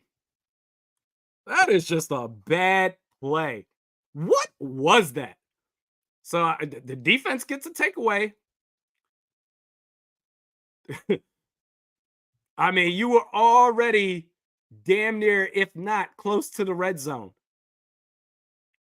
Oh yeah, okay. He got hit, but this game is drunk, man.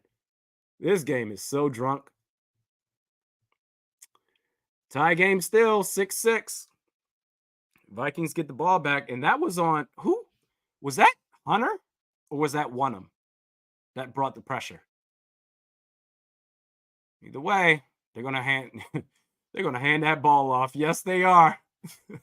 They're like, oh.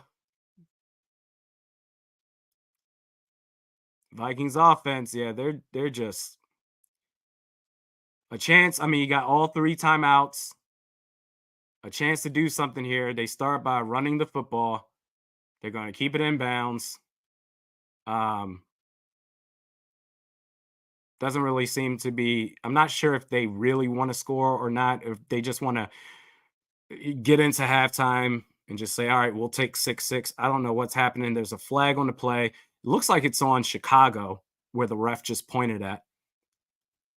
Illegal use of the hands, yeah. So that's going to be declined in a first down. Are they going to use a timeout right now? They should. They have all 3.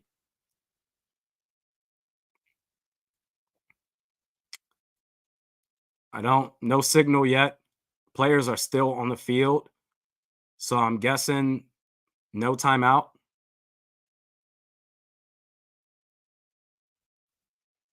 I mean the game clock isn't moving at all. Both teams still have 3 timeouts. The Vikings are lined up. Okay, I guess that's a phantom timeout. Hey, Hockenson, he caught the ball. Big play there. That was weird. No timeout for either team, according to this broadcast, and the clock just stopped.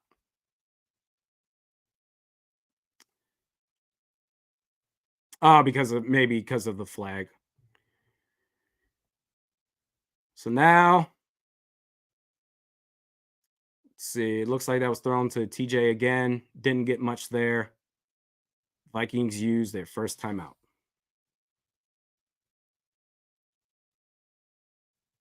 Okay. JC says sideways pat or sideway passes. Really? Yeah. I got to see where the ball is at. They might just be trying to play for a field goal. They're not really being aggressive at all. They haven't been this whole half. I think they're just going to try and play for the field goal and go up 9-6.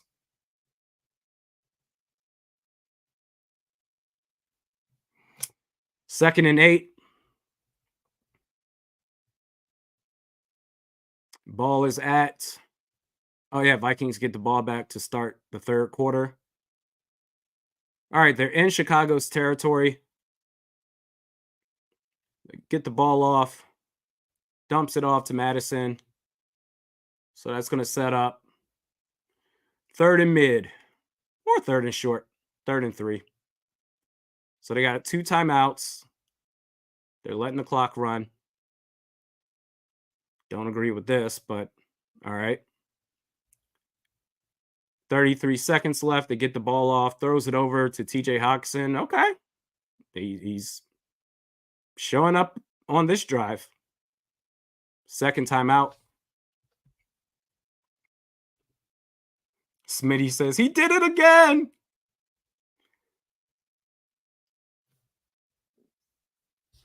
Jekyll Hyde. So far, TJ Hockenson is Dr. Jekyll. This drive, anyway.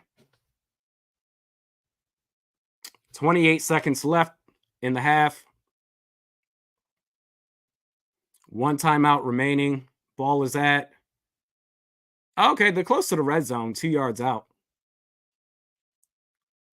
See what they do here. They're in shotgun. Throws it off to Madison. Gets out of bounds, luckily. Flag on the play. We'll see what that's about. Got to push the ball. I mean, if you want to try, I think they're just trying for a field goal. Holding on the defense. So, between Hockenson making catches and Chicago's defense giving up penalties, they're inviting you to score a touchdown. You still have 1 timeout left. They're practically begging you to score a TD. You are deep in Greg Joseph's territory, field goal range. You're good. Take some shots in the end zone. And if it doesn't work, okay, it stops the clock. No need to try to get closer. And they just, okay. And that should be interference, no? Keeping Powell on the ground, whatever. Final timeout, 17 seconds left. So you can get well, it's 2nd and 3. Okay, so you're gonna have two shots here. Two shots here. If you don't get it, then kick the field goal. But you gotta throw it in the end zone. 6-6 game.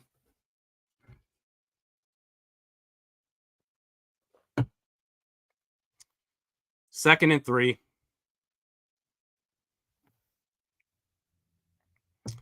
What do you do?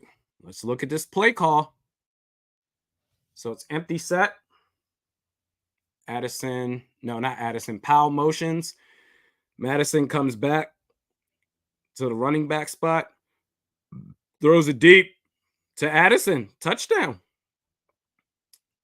Boom.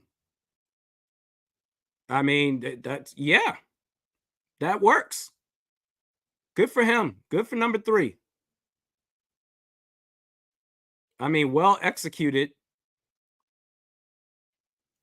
Nice play calls, nice usage of the timeouts,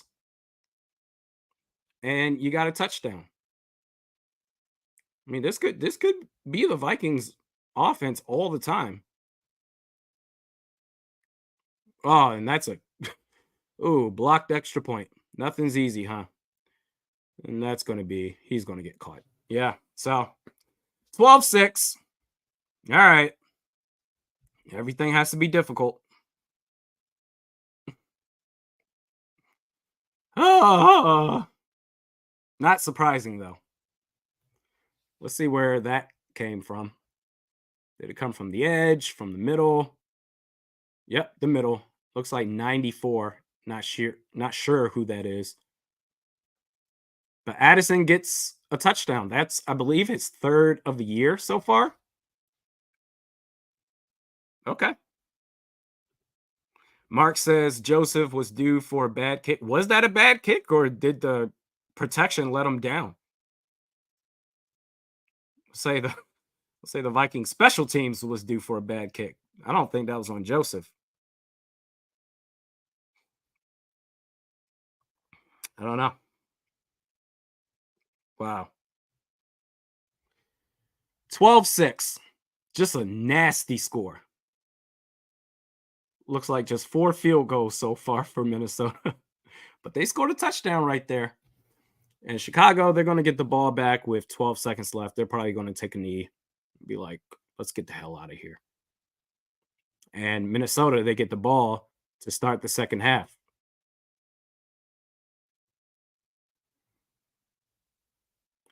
They need to find an identity at some point. Minnesota does. Because you see, everything before that drive was the complete opposite. It's timid. It's let's run the ball, even though we're averaging. Now, at this point, the run game, I mean, it was 1.5 yards per carry against Chicago. Alexander Madison wasn't doing much of anything. So far, it's 1st and 10. It looks like, yeah, they're going to take a knee here and go into halftime. So far, averaging 2.6 yards per carry. So, complete opposite of everything we've seen from that last drive. But what we saw that last drive could be the Vikings offense consistently. I'm going to take a pee break real quick. Be right back. Probably will get a drink as well. Be right back.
Oh.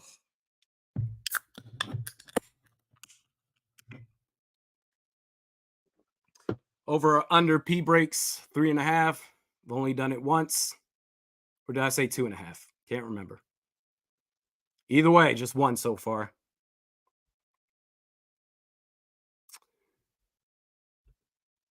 Mikey says, Kirk just trying to save his job. He don't care about winning like Jefferson or Mahomes. I mean, he is auditioning himself to teams next year for a new contract. Maybe even the Vikings. Who knows? I wouldn't even be surprised. Laura Lee says, what are you drinking? Trulies. Bottoms up.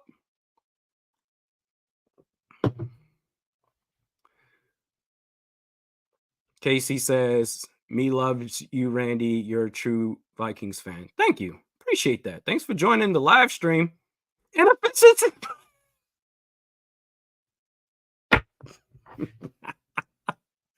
it in. Save the tank. I don't think he's been elevated to the roster, has he? Has he?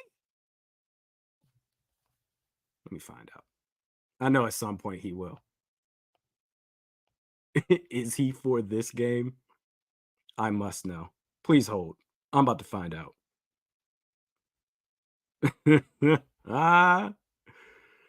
Sean Mannion, give me the latest.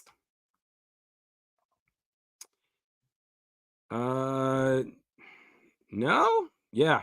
I haven't seen anything. So he must be Mr. Hat King.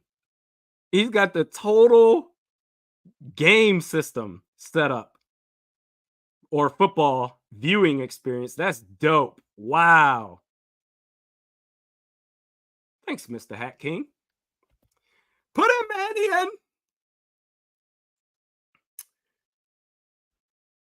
Nala says, I'm guessing Randy is 31, 34. I just turned 35 this year.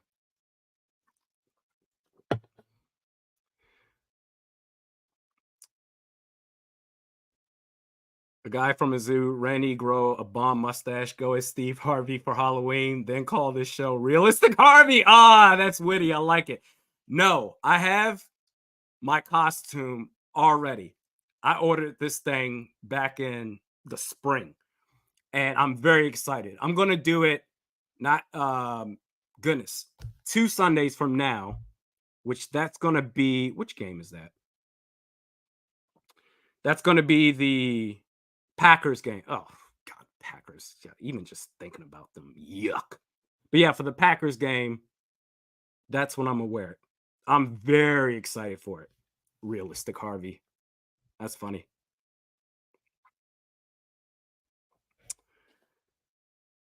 Anton Smith says, Skull from St. Petersburg, Florida. Hey, Skull to you, Anton. Emmett Knight, we play Stupid Niners next week. Damn, they're the best team in the NFC. Like, I envy them so badly. What Kyle Shanahan and John Lynch have done over there in Santa Clara is nothing short of amazing. And like I said, even if you don't win a championship, I don't even, only 1 out of 32 teams can win every year. I just want to see this team be consistently competitive and just be one of those teams that other teams fear to play. But it hasn't really been that. Not consistently anyway. You had 09. You had 2017 for the most part. I can't really think of any other years. The first year I became a fan, made the NFC Championship game 41-0, but it's just been a lot of just gray in between all of that. I mean, hell, one of those highlight years, I forgot what year this was. Was it 2012? Was it 2012 when Adrian Peterson, or was it 2011? I can't remember. When Adrian Peterson was 9 yards away from breaking Eric Dickerson's season rushing record and going to the playoffs. The one time I said, man, if only we had Christian Ponder. Like, that's one of the highlights of being a Vikings fan. You guys are saying 2012? Okay, yeah. It's like, oh man, if I'd never said in my life, man, if only we had Christian Ponder. Had a rollout with Joe Webb.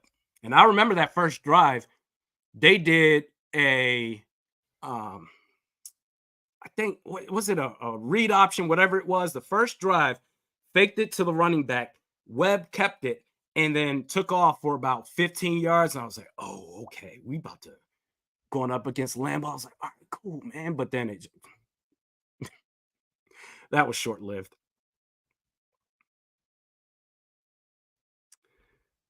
Mattaholic says, Skull from Virginia, the most forgotten state. Skull to you. What part of Virginia? I'm from the DMV originally, Suitland, Maryland. Probably about 12, 15-minute drive from FedEx Field. Man, you guys are talking about the Lions. I mean, the Lions are a good team.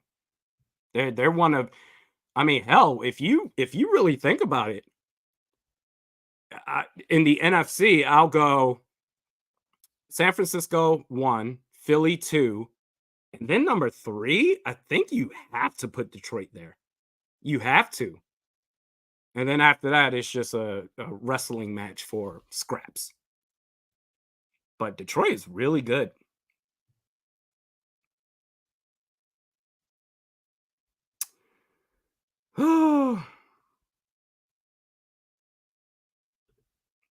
Doogie says, okay, my man from Suitland. Yep. PG County, where Kevin Durant's from.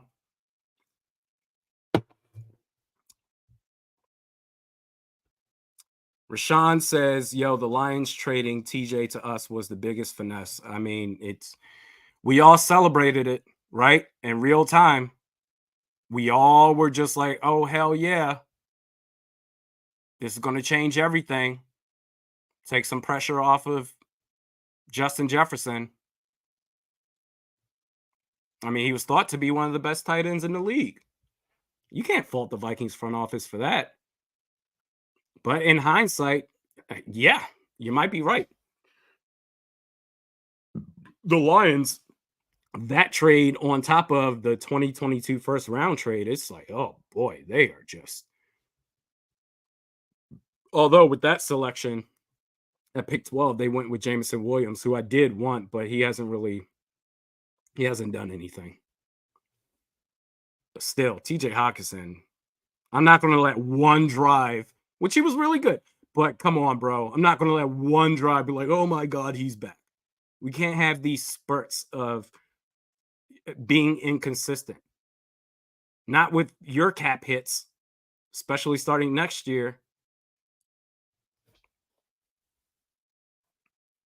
Can't, man.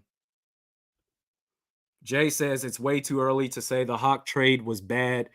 Laporta is overrated. Well, I mean, Laporta is a rookie, whereas Hockenson has been in the league for, this is his 5th year. And we're seeing just major regression through a third of the way through the season. Laporta's a rookie, man. You got to give him some time. But at what point does Hockenson just get his mojo back? You can, all things aside of everything I've said of him so far, you can tell he's just not himself. And I can only imagine after you drop a few very very catchable passes for a player of your caliber, after dropping so many of those, being responsible for a turnover, it gets in your head. It's almost to where it's like a player at the free throw line that just misses time and time again. I don't know what the answer is. I don't know what the solution is to say, all right, he's back now. I don't know. One drive doesn't sway me. It doesn't. This man needs to pull off a string of full ass games before I'm like, all right, he's back.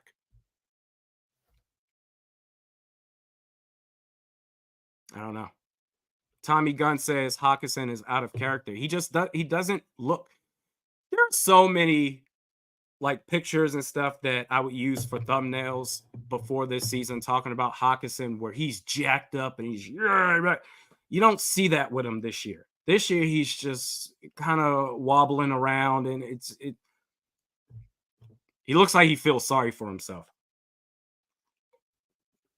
I mean, on one hand, I feel bad for him, but on the other, you got to start making some plays, bro, and be more consistent. But the Vikings are up. They're up 12-6. Should be 13-6. But they're up 12-6. The start of the third quarter is now. They get the ball back to start the second half. Let's see what they do. I mean, this is your chance to really kind of put them away. If you score a touchdown here, if you're Minnesota, the game is over. I don't see Chicago coming back at all. Both offenses have been sluggish, but it's one of those whoever can just get ahead first. Doesn't matter how soon you do it, you can pretty much just cruise your way the rest of the game.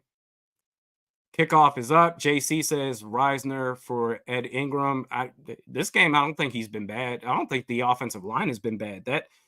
That turnover was given up by Alexander Madison, not picking up his blitz assignment. I think I'll say, man, I think this is back-to-back games where the offense has been kind of good. So Vikings, it's 1st and 10 at the 25.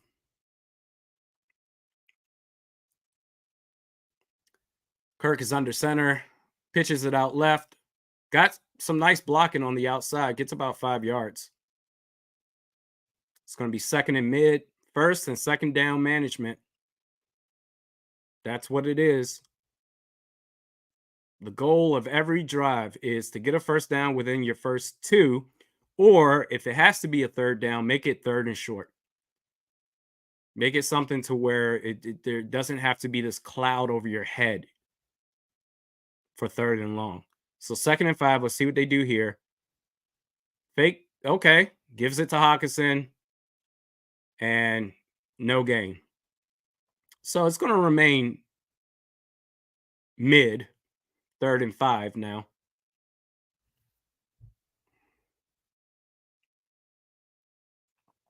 And yeah, TJ Edwards has really just been all over the place. He's having himself a game today.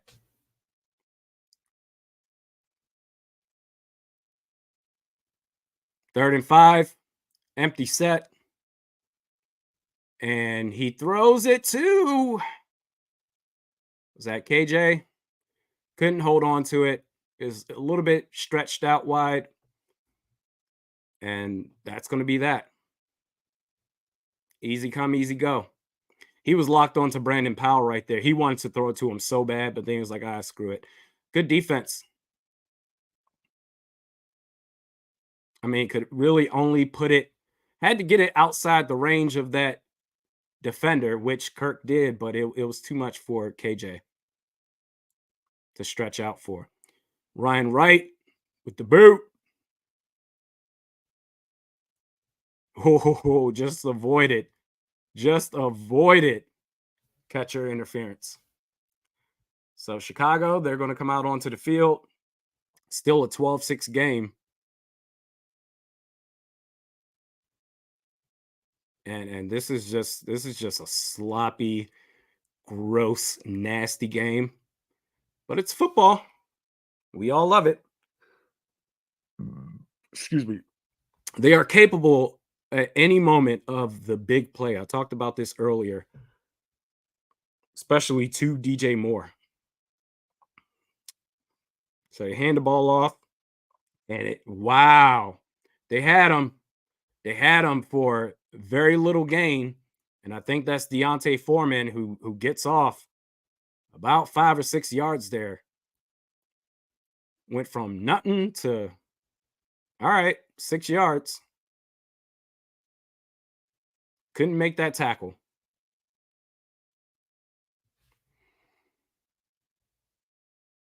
Second and 4.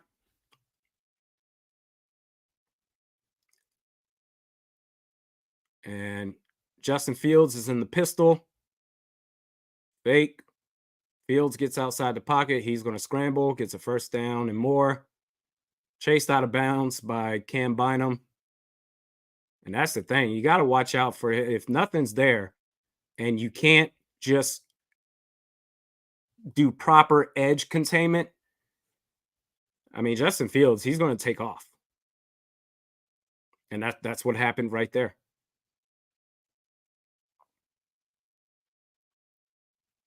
First and 10. 10 seconds left on the play clock. 5. Gets it off with 2 left. Play action. Brian Asamoah.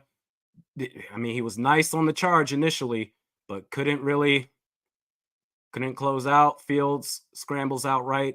Gets about 3 or 4. Asamoah brought the heat right there. He really did. Man, the fact that Hunter was able to make the play there, I mean, that's an elite edge rusher. That he can keep up with Fields. Because most guys, I mean, they can't. And he's still probably running until the next defender can get him.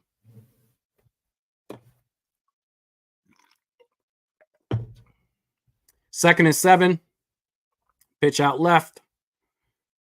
And hey, okay. All right. Is that Jordan Hicks showing off? This man is a baller. So he gets no gain. And this man,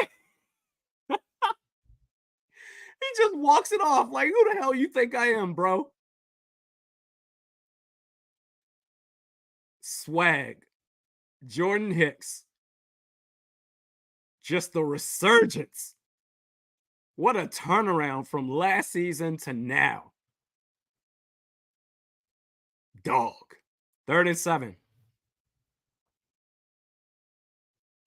It looks like they're showing blitz. So they're going to bring the heat.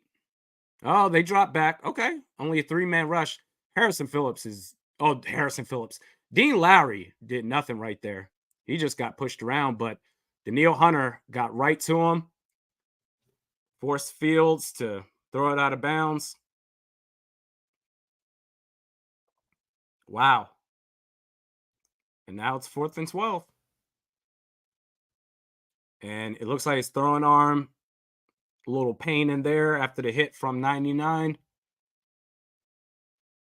Yeah, if you see this again, I mean, Hunter got there from the opposite side of the field, too. Dean Lowry, he got double teamed. Well, not really initially. But Hunter, I mean, wow. That's a great play by him. Punt is up. And all right. Well, that's not great field position for Minnesota. Looks like they're going to be at the 5.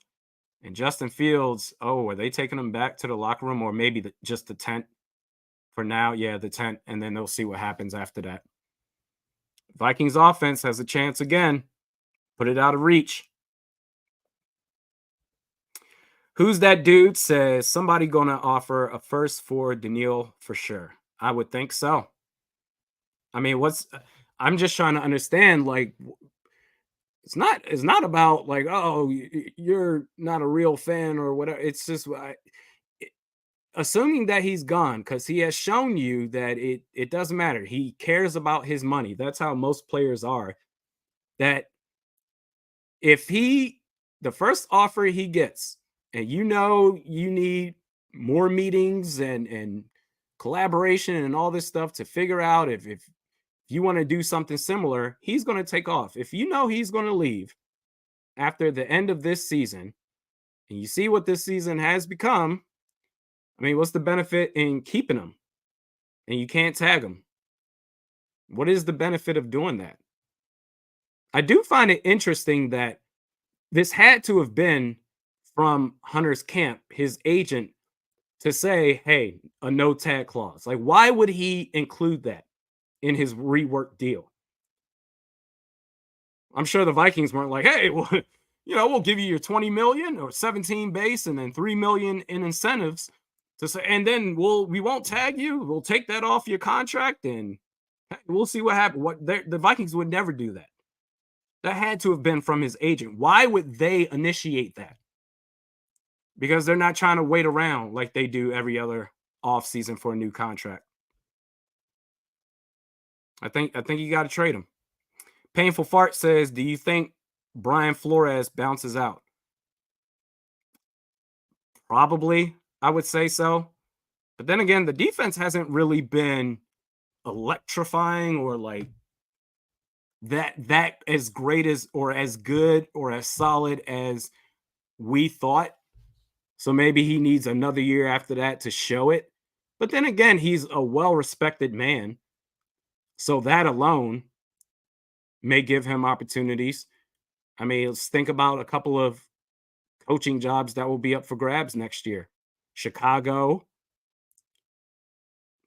Everyone's always I mean, Denver, Sean Payton. Oh my God, that dude is just that dude has been so embarrassing. He'll have opportunities as they run the ball, and that's going to be a tackle for loss.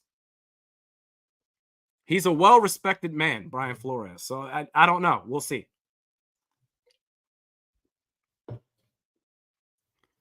Man, Daniil Hunter is just and that this is another game to show to feature him to these other teams. You want a pass rusher? We have one of the best in the league. And I forgot to mention last week when I brought up Jacksonville, they can make the cap to do it. If I'm not mistaken, they have already $37 million to work with on second down as they dump it off to Madison. He drops it. They have about 37 million in cap going into next season, but they can also eat a little bit of dead cap and get out of the Christian Kirk and Zay Jones contracts after this season. So they have the money if they want to pay Daniil Hunter. Whoever's going to trade for him, I think they're going to automatically give him that contract he's looking for. I just think it makes too much sense on 3rd and 12 here. Man, are they really about to go 3 and out? I mean, I know they're pinned down, and that's going to be delay of game, it looks like. Not that it matters. You're going to back up. You're already backed up to the end zone 2 yards away. So, wow. They're giving every opportunity back to Chicago, man.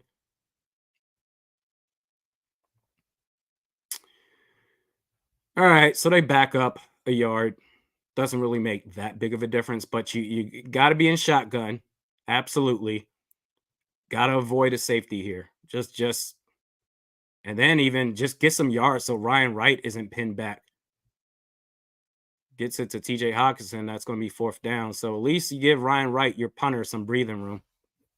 And let's see if Justin Fields, he went into the tent after the end of their last drive. Let's see if he comes back out or if I don't know who their backup quarterback is. Let's see what they do at that position.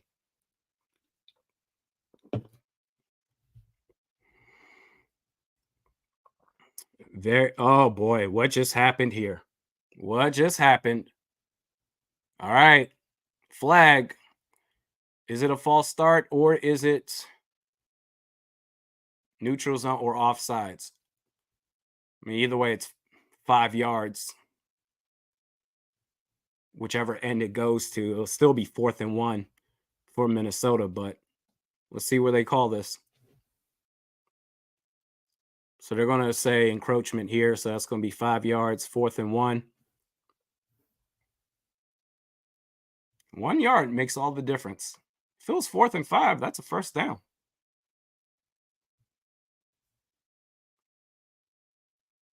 So close. So that gives Ryan Wright even more space. 4th and 1. Just under 8.5 left in the third. Punts it. And that, I mean, excuse me. Fair catch is called. Fielded at the 40. It's going to be a good field position for Chicago. Okay. So it looks like Bagent is going to replace Justin Fields this drive. Bagent. I don't know who this is. I don't know. Max Power says KOC is limited, but calls run plays on second down. Yeah. I mean, I guess you can make the argument that they're just trying to get space. They were pinned down at the 5. This wasn't really going to be a drive worth a damn anyway, but still, it does go in line with what he does regardless of where the ball is at anyway. We'll see, man. This is just a nasty game. Nasty.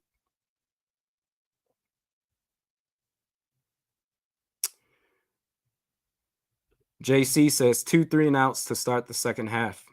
Yeah, well, I mean, and it does help Minnesota if Justin Fields is not going to be out there and they bring whoever this guy is, Bagent, out here to kind of minimize the damage. Sloppy game.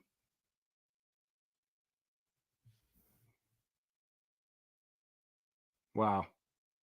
Colin says, time for Bagent to look like Joe Montana. I have no idea who this is. Is he a rookie? What school is he from? Never heard of him. Matt brings up a good point. Needs to get more targets for Addison. Yeah. Scored the lone touchdown for Minnesota. Get him the ball. We're throwing the ball to Brandon Powell and KJ Osborne, who actually he's been pretty good today. Osborne 17. And TJ Hockenson, who had one good drive. Get it to Addison. Even as the wide receiver 2, because you're forced to have him as your wide receiver 2, still I would guess he's 4th in targets today. Number 3. And what I will say is his name is Tyson Bagent from Shepherd West. I've never heard of that school. Went undrafted. The one thing is, when a backup quarterback comes in, they have no sense. They're just like, okay, whatever. So you can't really take him lightly. And I would look for Cole Kmet, excuse me, because that's the safety blanket for any novice quarterback. Throws it out left, gets a couple of yards there. 2nd and 4.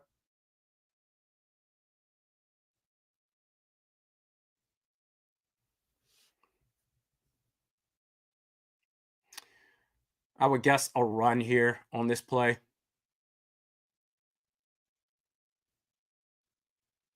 Don't want to put this guy in a tough situation to just sling it. And they do. They run it. Nice block by 13. Cam Bynum was coming in like a heat-seeking missile, and he got blocked at the last second. And whoever this running back Evans is, just got a first down. I don't know who the running back is. I don't know. Tyson Bagent from Shepherd. Didn't even know that was a school. I mean, they're down to their 2nd and 3rd string key guys. 1st and 10. I'm going to guess another handoff. Oh, no, play action. And fumble. Josh Metellus. And Jordan Hicks picks it up. And that's going to be returned for a touchdown. That's going to be returned for a touchdown. I think that's the nail in the coffin right there, quite honestly. I mean, Josh Metellus, him as a blitzer has made all the difference in the world.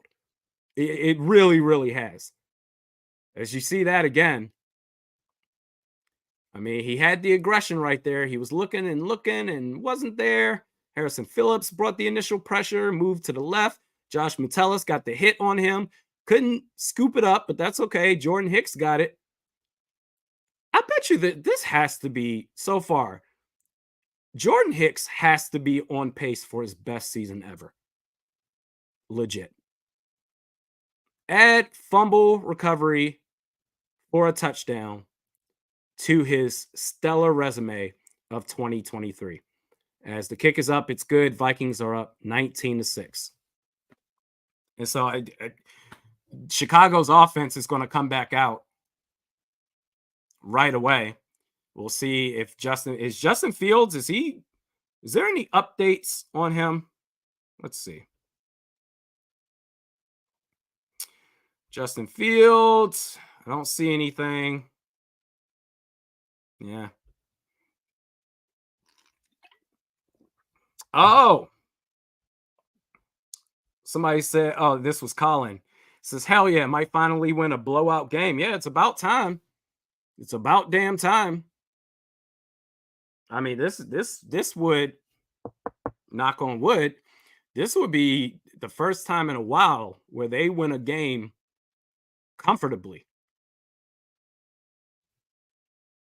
So, and I think if Tyson Bagent comes back out, I think after that turnover for a touchdown, I think now he's going to be in his own head, and they're just going to just be super conservative, is what I would expect, because the way his body language was that drive before the fumble, I mean, he was aggressive and he was like, hell yeah, I'll take this opportunity.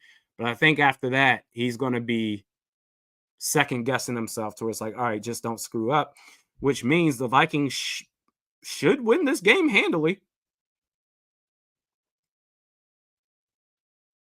They should. Ghost Runner says a bone. Vikings needed it. Excuse me. Emmett says get ready for 2-5 next week. Yeah, San Francisco. That's going to be rough. But I mean, you got to start somewhere.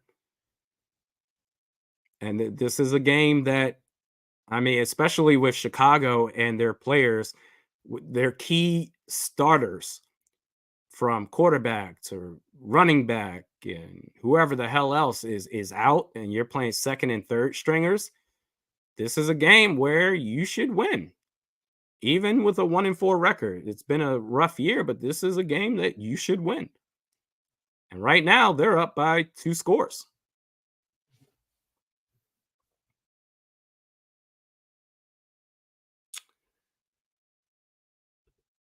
Gordon Smith says Browns are giving the Niners a pretty tough time. Really? Wow. Hey, shout out to Jordan Hicks, man. He's playing. Would it be a stretch to say he's one of the best inside linebackers this season? Like, I'm ready to take it that far. Like after Fred Warner. Is it a stretch? I don't think it is.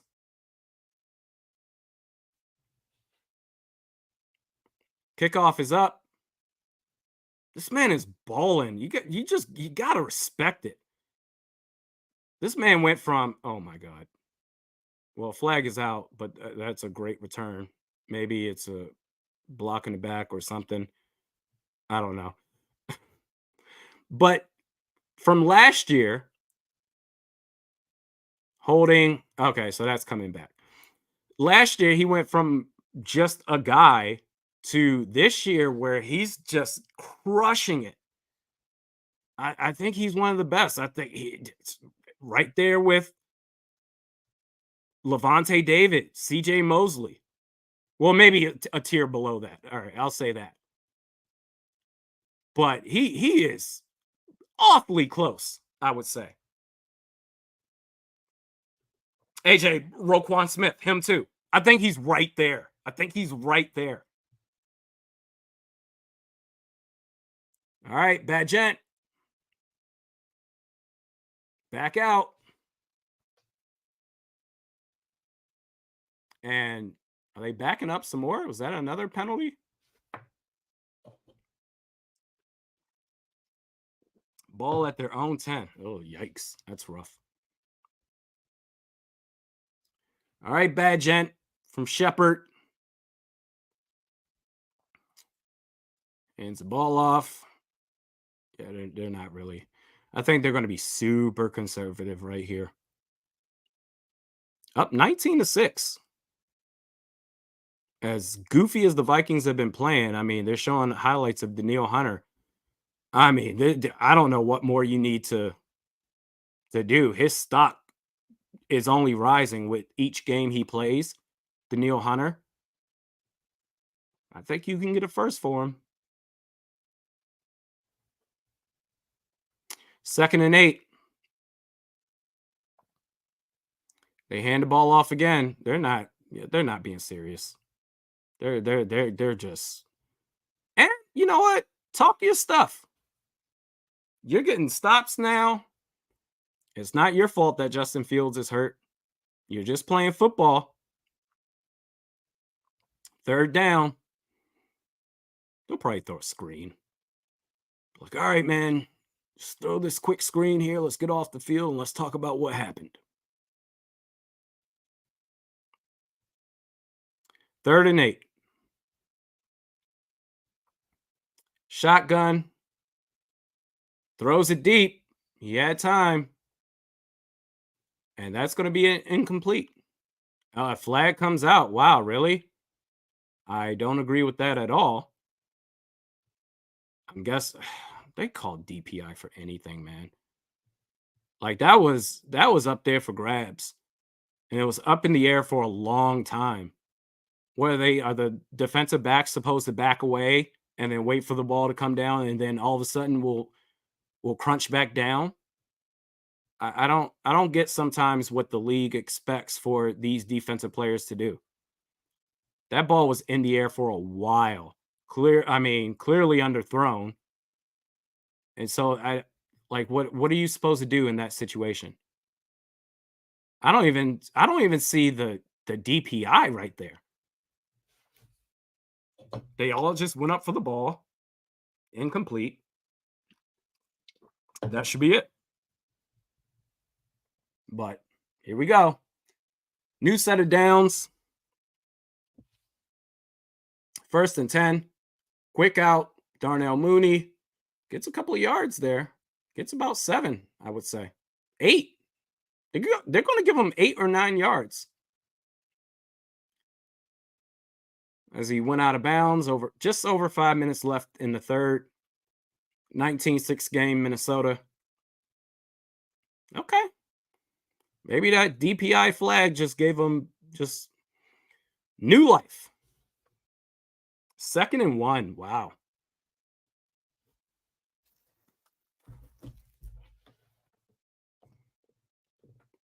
Quick screen, and Byron Murphy Jr. blows that straight to hell immediately.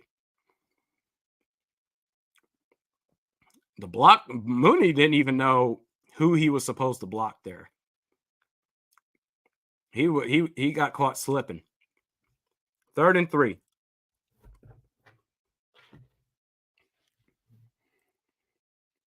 And 10 seconds left on the play clock.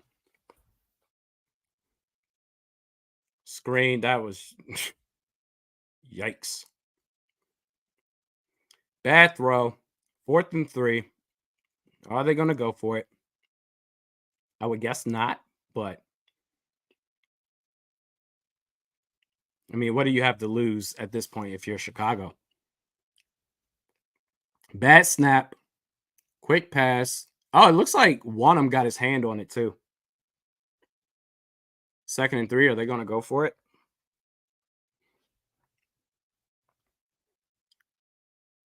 They are. All right. If I'm Brian Flores, I'm bringing the house. And nope, just a 3-man rush. And I think he was out of bounds when he caught that. He did grab it, but I think he went out of bounds. And let's see the replay. Yep, sure did. So that's going to be turnover on downs. Nice play by Byron Murphy Jr.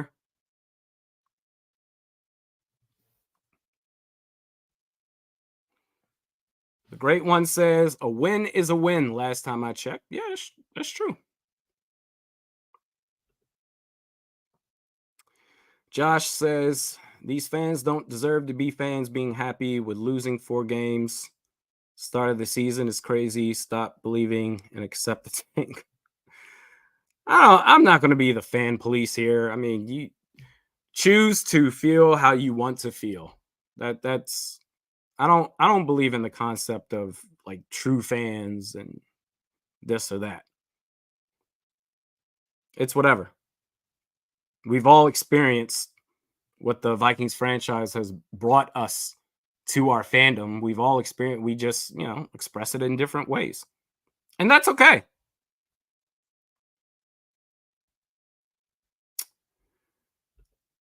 Cody says fire KOC. Well, they're not going to do that.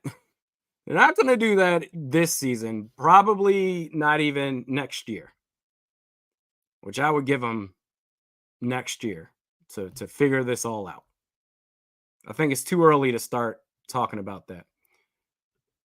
Cartoon says, Randy, what is happening? The Vikings are controlling a football game. Hey, cheers.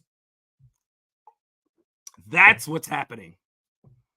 The Vikings, in a weird way, are controlling a football game, and they're up by 2 scores. And they're cruising to a victory right now. Off of defense. The offense hasn't done much of anything. It's the defense. Fumble recovery for a touchdown, turnover on downs.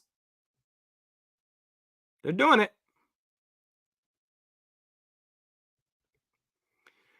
6 Shooter Nation says how you win actually matters. You should think about that.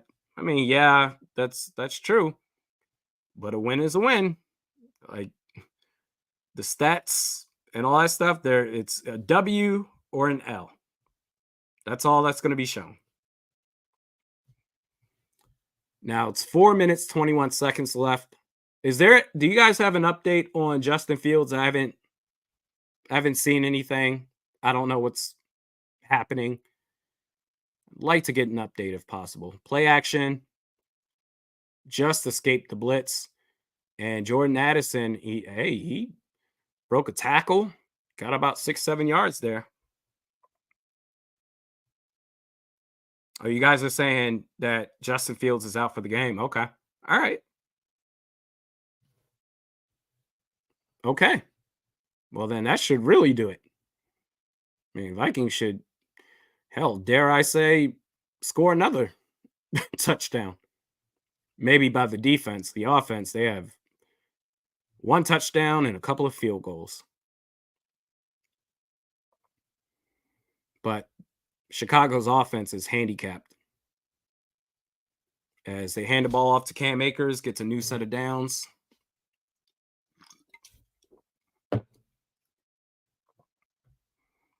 Man. Trey says, go ahead and start Akers over Madison. At this point, I agree with you. I agree. Alexander Madison, with his opportunity this year, has shown that, all right, he is a career backup running back. As a starter, he ain't it. Even in running back by committee. Hey, he caught a pass. But it was a better. In Madison's defense right there, that was a more appropriate throw by Kirk for the check down. There were a couple of plays where he was Brett Favre'ing it 2 yards away to Madison, like the Rookie of the Year pitcher in that movie.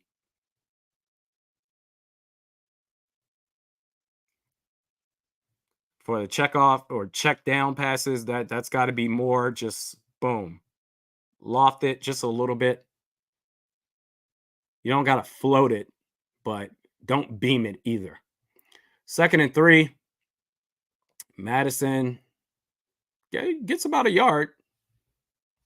So it's going to be 3rd and 2. All right. 3rd and 2.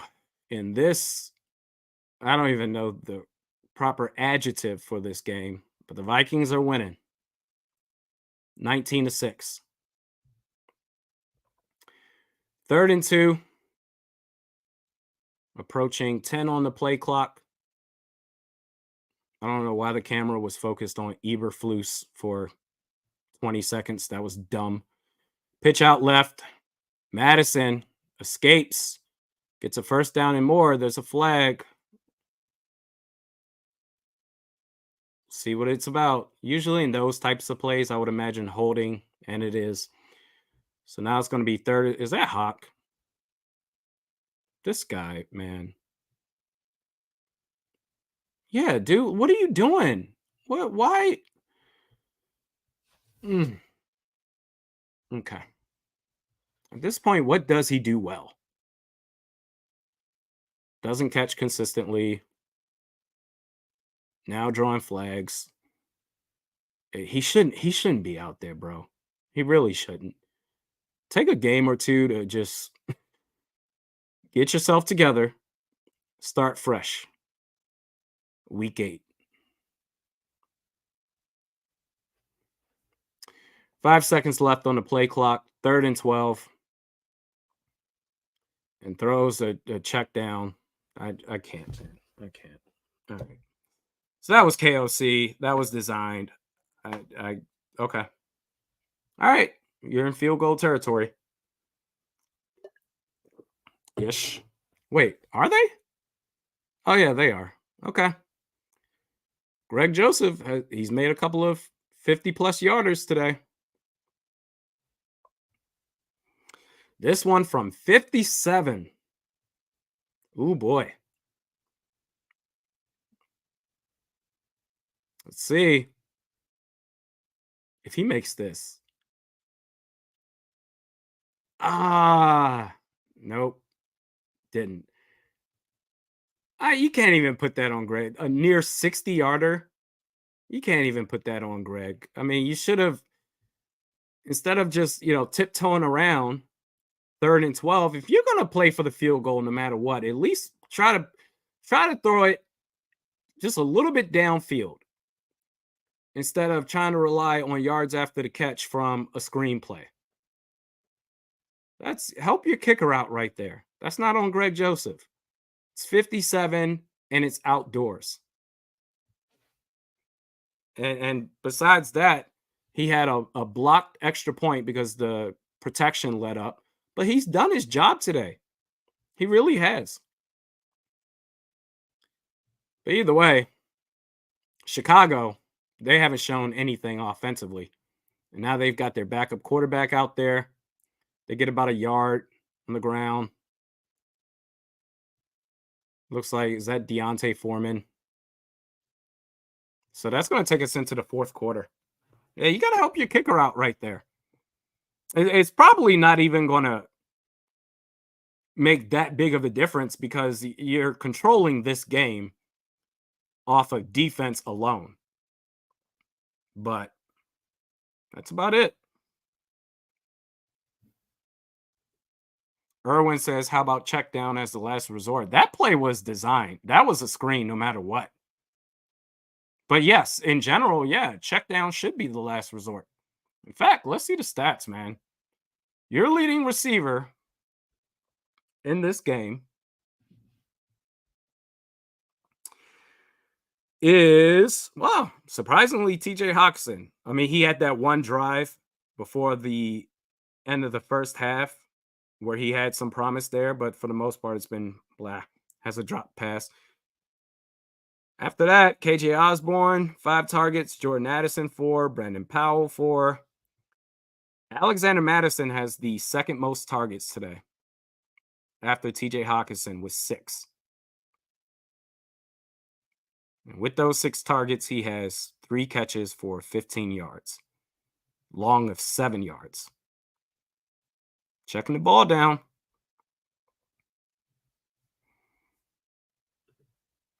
Laura Lee says Kirk's computer password is check down. I disagree, Laura Lee. Kirk's computer password is check down 123. Guarantee it. With an exclamation point at the end.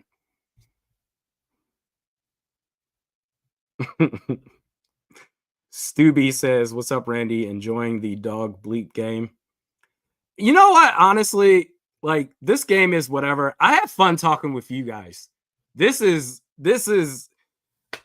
admittedly like doing live streams just has me just I don't know if I can do it, whatever, because I feel like I'm just gonna make myself look like a jackass.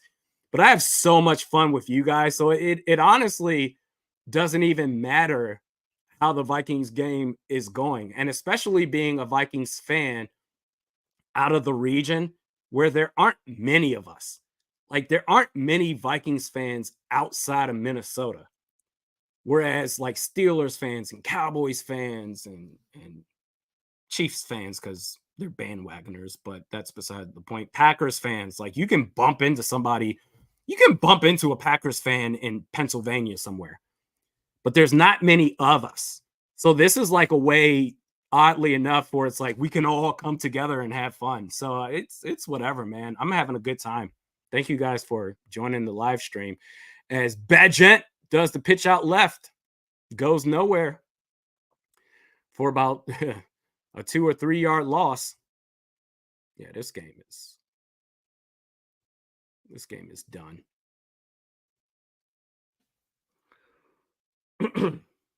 Barring some crazy, excuse me, some crazy magic for Chicago. This one is, yeah. 3rd and 11. So the pressure, they haven't, I mean, you don't even have to blitz against this Bears team. And I mean, that's incomplete. You don't even have to blitz against this Bears team because you can have a 3-4 man rush and they just get after it. Now this is just all right. I mean, if you're the Vikings, you can just run the ball. Andrew Booth Jr. Oh, snap. Okay. You can just run the ball if you're Minnesota and just say, let's just get out of here. Because the Bears, it's just a series of 3 and outs.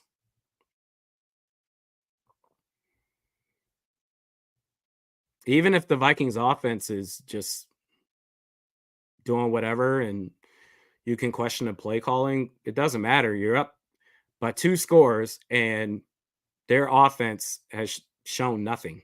And their starting quarterback is out. So let's see what they do here. Mark says give CJ some carries. Anybody but Madison. Cam Akers or CJ Ham. I'm good with it.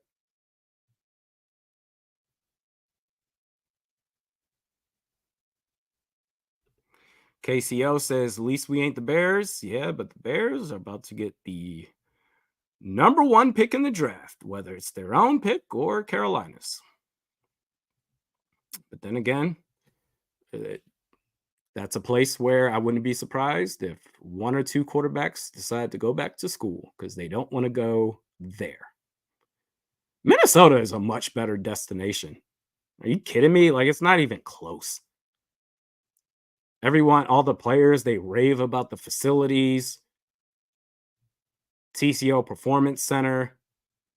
Get to throw to Justin Jefferson. Much better situation. But it's a long shot. They're not going to, probably not going to end up with the number 1 pick.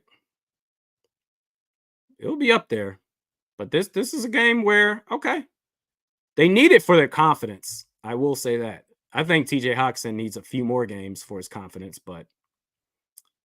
and Madison gets tackled about 5-6 yards behind the line of scrimmage. It just doesn't even matter. Doesn't even matter at this point. The Vikings, like they would have to fumble the ball twice as for Cleveland is down. He's in agony. That's tough to see. They would need to fumble the ball twice and have it returned for a touchdown, Chicago, in order to get back in this game.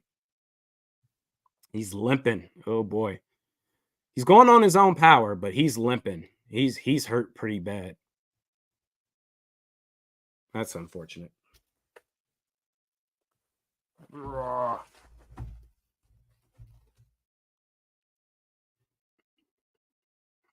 3rd and 8. Oh! Dalton Reisner! 66! He's here! He does exist! Playing left guard. 3rd and 8. I'm about to watch this dude. Hey, look at him! Look at him locking his man up! It's incomplete, so it's going to be 4th down, but hey, he got his man. 1-on-1. Dalton Reisner. I mean, you had no choice but to play him, but they played him.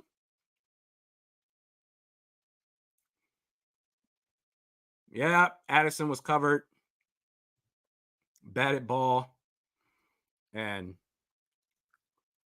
I mean, Chicago, they're still amped that they got to stop right there. And they're like, yeah, hey, good job. But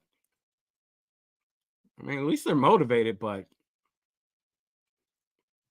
and there's still plenty of time, but backup quarterback situation just thrown in there. Used to chilling. It's a lot for him.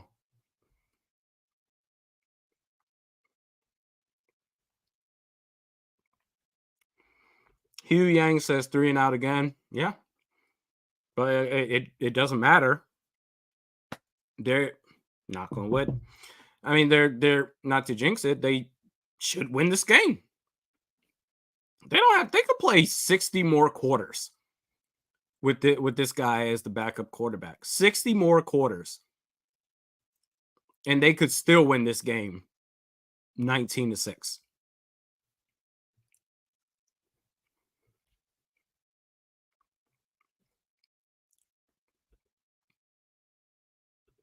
Stubby says, is Randy down south or what? Nah, PA, man. Pennsylvania. Formerly of California. Now on the East Coast. G-Max says, we're perfectly capable of giving the ball to them. That's true. They lead the league in turnovers. That's very true.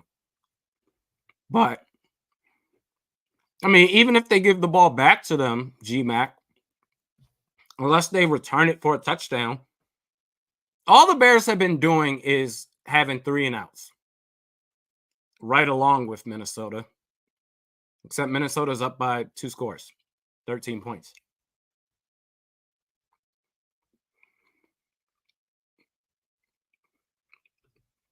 Colin says, let's just run the ball and not throw. We're winning by 13 and play safe. I agree. You don't have to do anything.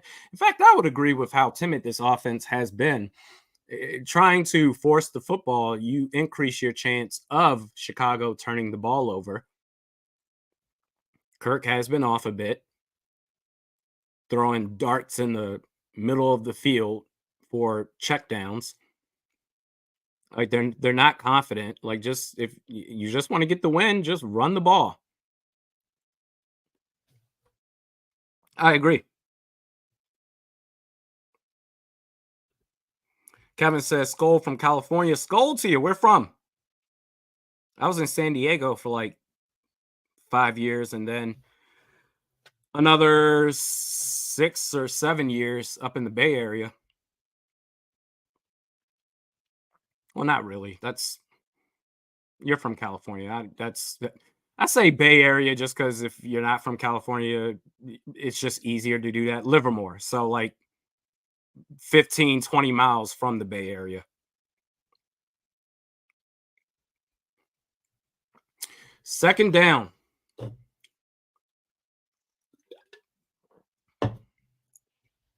Second and 6.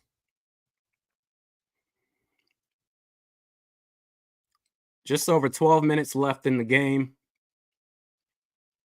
They're just not. You don't even have to blitz, man. High snap. Pressure's there. Throws. Oh, DJ Moore. Got a DJ Moore signing. Got about, man, he got about 17 yards, I would say, right there. Okay.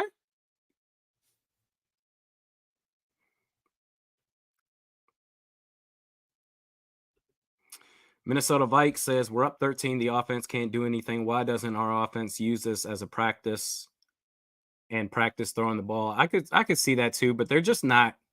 They don't. They're not confident. That's the thing. Kirk's not confident. TJ Hockenson is not confident.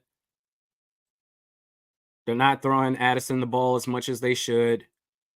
Oh my God. Are you kidding me? Are you kidding me? He got that off? Wow.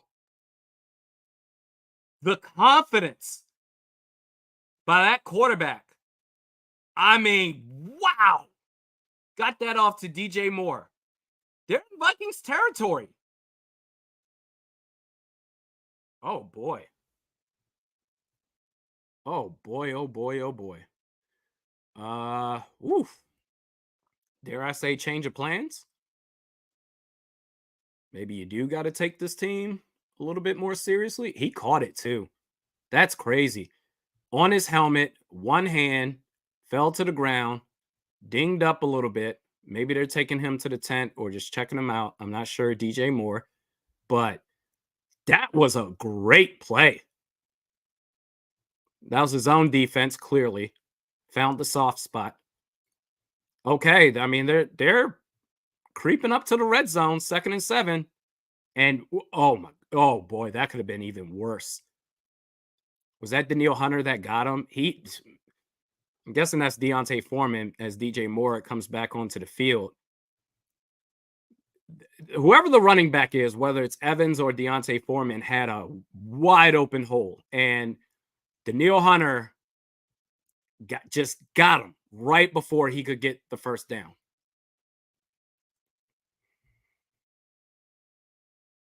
Third and 1. Wow. What is happening right now? Badgett is under center. 5 on the play clock. 2. Got it off in time. Play action.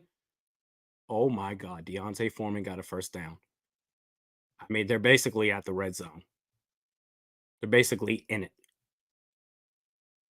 it. Can't relax. You can't relax. I don't know where the energy went from the defense,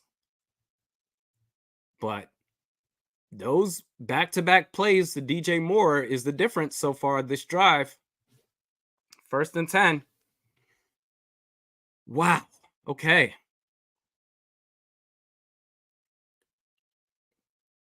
Five on the play clock. More motions. They snap it. Throw.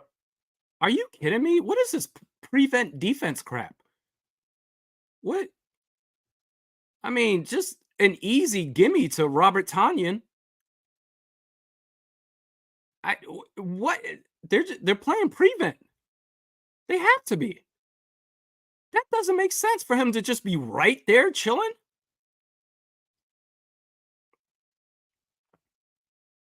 Wow. 1st and goal. Okay. I mean, the field shrinks, so it's going to get tighter. More difficult for the offense. Deontay Foreman. Oh, boy. He gets to about the 1-yard line, and it's going to be 2nd and goal here. What? Yeah, I thought they were done, Chicago, but they're staying in it mentally. I mean, good for them. Excuse me. 2nd and goal. You got to expect the run here. Backup quarterback. Undrafted. Oh, not even. The push. Touch push. On the QB sneak. and they mark it. They rule it a touchdown. Wow. Okay. And now Chicago has life. They have life, and this is especially not great for Minnesota's defense because this quarterback now has confidence. I just marched this offense up the field, you know, 75 yards, and we just scored a touchdown. And now we're down by one score. We can do this now. We've seen it. We can do it again. So now the pressure and credit, oddly enough, credit to the defense. They've done their job for the most part, but now the offense can't sit there and chill anymore. So Minnesota Vikings, as you're saying, we're up 13. The offense can't do anything. Treat this as a practice. They need to not treat it as a practice. They need to play for real. And if they keep tap dancing their way as they have been, I mean, it's still a long shot. But if they keep tap dancing their way as they have been, it's you're just giving Chicago another opportunity. That's wow. I can't believe they did that. I can't believe they pulled that off.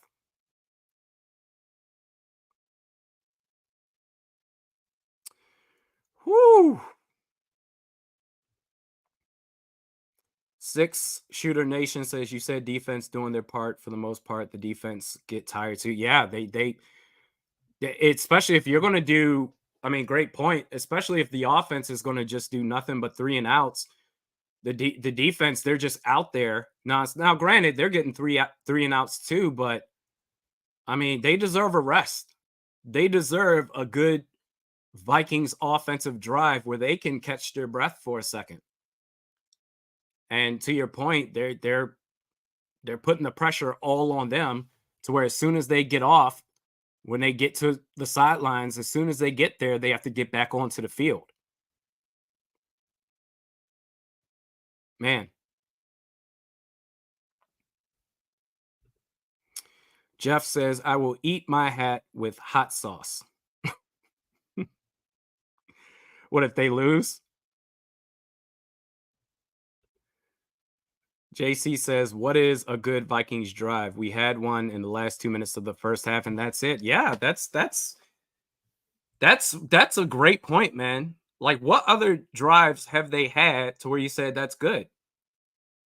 The one they had at the end of the first half, that's what resulted in a touchdown. Other than that, it's just a fumble recovery for a touchdown and relying on 50-plus yarders from Greg Joseph and just it's been sloppy. It's been bad. I mean, but this is the 2023 Minnesota Vikings. This is who they are. Like it shouldn't be shocking, I would say. And the fact that I mean, we're talking about a backup quarterback. You were up 2 scores. Now you're up only 1 score. I mean, look at how that Carolina game went, where you had to, end it on the final drive of the Panthers. And, you talk about the good drive they had at the end of the first half here. I mean, my goodness, Carolina, they could have won that game off a field goal if not for the hard count free play to Justin Jefferson. That game went down to the wire. And it looks like it has a chance of repeating itself. I think the Vikings should they're still likely to win this game. But you could see a repeat of that where it comes down to the wire again against a team that I don't even know you could say is really inferior because the Vikings just aren't a good team themselves. But talent-wise, I mean, you're going up against a backup quarterback. This offense, you got to do something here. On first down, under center, see what they do. Play action, pressure's coming. And just trying to dump it off to CJ Ham. Okay. 2nd and 10, so you stop the clock. No need. I mean, they're not anywhere close to needing to call a timeout, but Chicago still has 3 timeouts. They're bringing pressure. Chicago, they are feeling themselves right now. You can't putt your way to a win or expect to putt your way to a win. And that's what they're doing right now. That's a bad throw by Cousins, but the pressure was right there. That's a bad play call.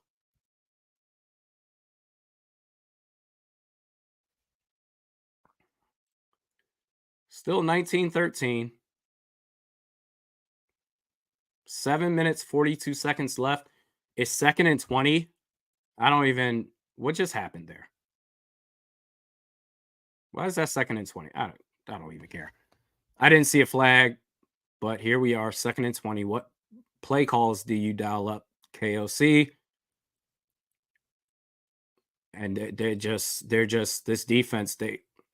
Every incompletion, every play that goes against the Vikings, you see the Bear, and I can see the fans getting jacked up right now. 3rd and 20. 3rd and 20. 1 first down this half. Check the ball down. That's what they'll do. And that's going to bring up 4th down, deep in their own territory. Yeah, are you really going to go for it?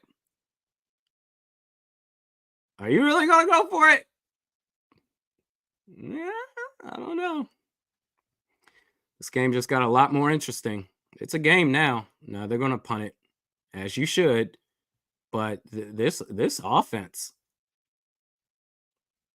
what is happening? I mean, luckily you have arguably the best punter in the league. Make it difficult. Just make it a longer drive for Chicago. This man has a boot. You see the way that just lifted off his foot? This man's incredible. Ryan Wright, Pro Bowler. All Pro. Damn it.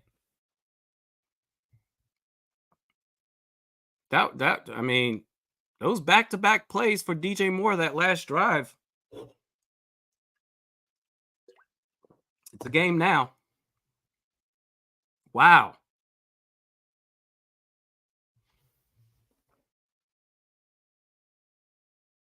And 6 minutes, 44 seconds left. 2 yards this quarter for Minnesota. 2 whole ass yards. Wow. Deontay Foreman gets about 6 or 7. 2nd and short for Chicago.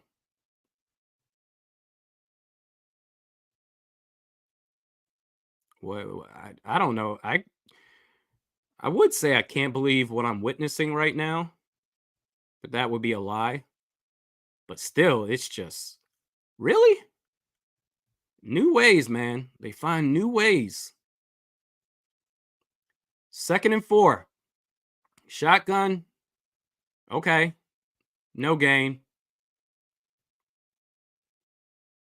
That was Danielle Hunter with the stop. Man, you talk about our best players on defense. Danielle Hunter, Jordan Hicks. Harrison Smith had a turnaround in the Carolina game.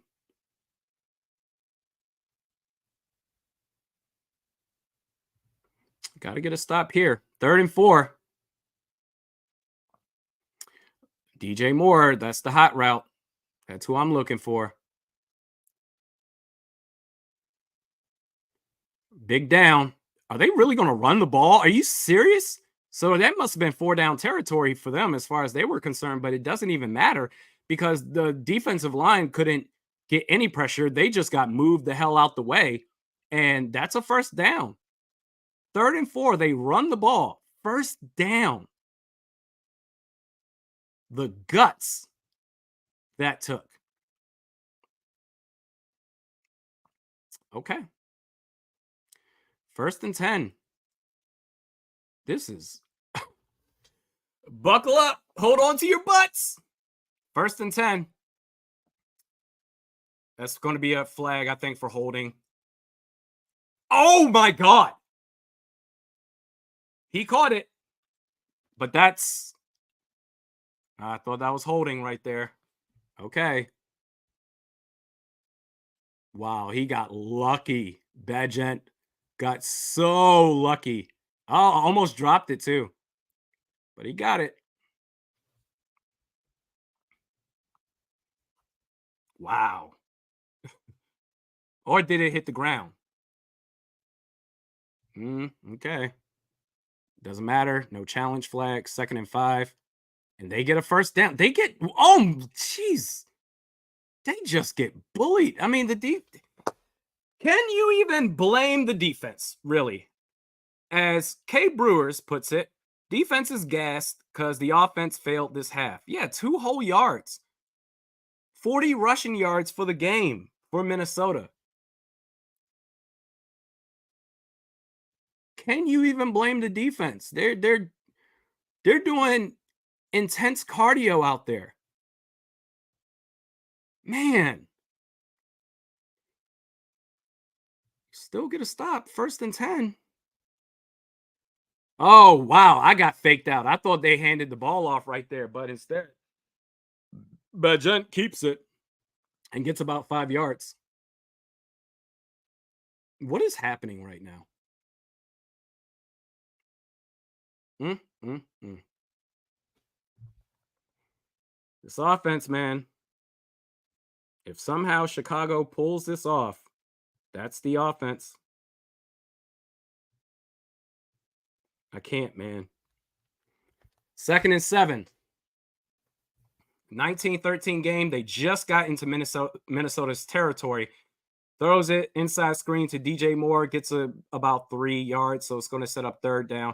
It's 4 down territory. It doesn't even matter at this point. They're going for the gold here. They sure are.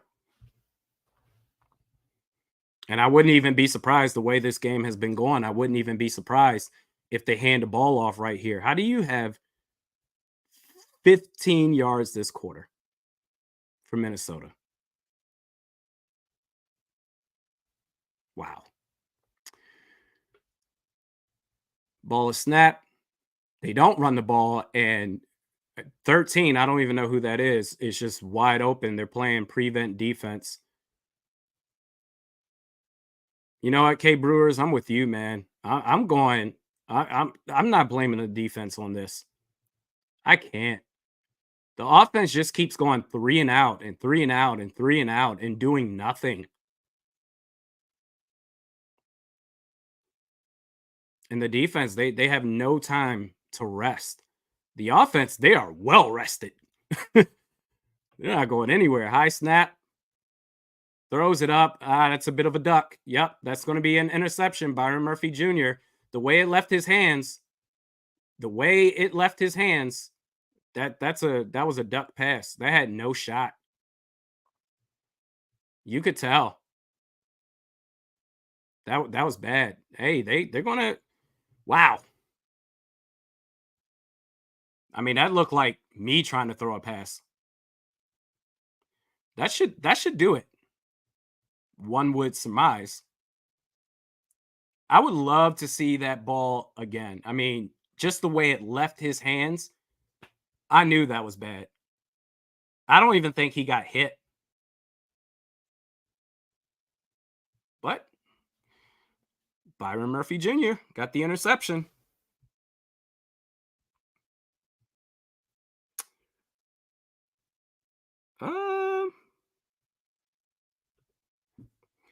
All right, chill out, Randy. It's going to be all right. It's a song. I'm fine. No matter how this game went, I'm good. This team can't hurt me no more this season. But that was, wow. Now let's see. I mean, do the Bears, because we're under 2 minutes, if I'm not mistaken. We're under 2 minutes. So I believe we're at the 2-minute warning break, and see how many timeouts Chicago has left. They have all 3. It is under 2 minutes. And the way this offense has been playing, not necessarily over with yet,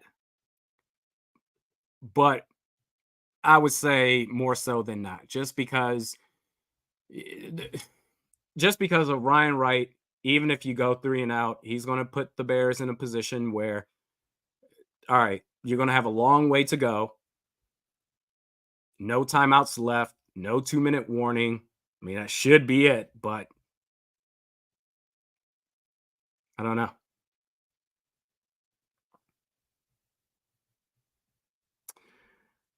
Um, T Money says pick 6 off Hockenson bet. Anything's possible with this team, man. Anything is possible. Mark Reese says rookie QB mistake. He had us. Oh well, no Caleb for sure now. I mean, he still got Drake May.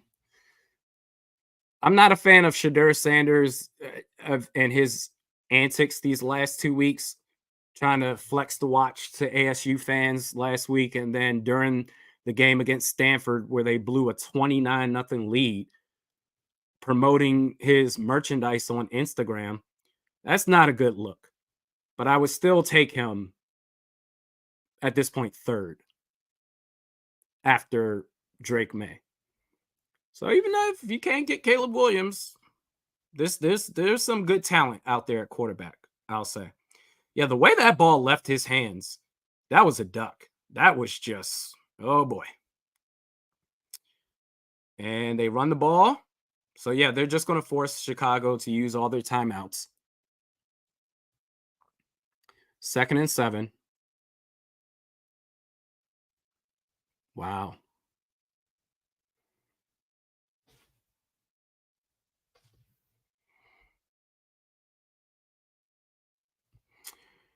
I mean, anything's possible. You're going to need some sort of play to just, all you need is a first down. Do the Vikings have a first down this second half? You need a first down to end it. 2nd and 7. Under center, they hand the ball off. Yep, there it is. That's the first down right there. That's it. That's going to do it. That's going to do it. Alexander Madison gets a first down, and Chicago, they use their second timeout. That ought to do it. I mean, we'll see it through to make sure nothing dumb happens. But that should do it. They have 1 timeout remaining. No 2-minute warning. 1:40 left.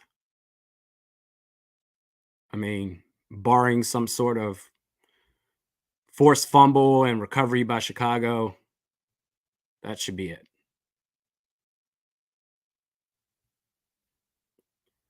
And they hand the ball off to Madison. Gets about 2 yards there. And now they're just going to, well, they have 1 timeout remaining. Final timeout.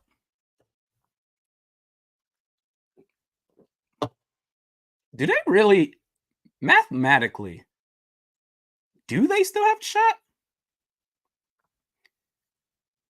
Because, what is it, 35 or 25 seconds that it gets reset to each play? Yeah, let's see. Still, even if Chicago was to get the ball back, they would have to go down like 75 yards in 20 seconds. So, tackled behind the line of scrimmage. All right, so that's going to set up third. Well, this is interesting now. So it's 3rd and 11. You want to try to get the first down here to ice it, which means you're going to have to throw. Unless you say, screw it, we'll trust our defense. We'll run the ball one more time, drain the clock as much as possible, and then say, all right, Badgent from Stephen College or Stephen University in West Virginia, you beat us. You make a play. So they're going to run this down and take a delay of game. Oh, yeah, there's going to be very little time left for Chicago. Oh, not a delay of game. Okay, so they use a timeout to avoid it. Fair enough.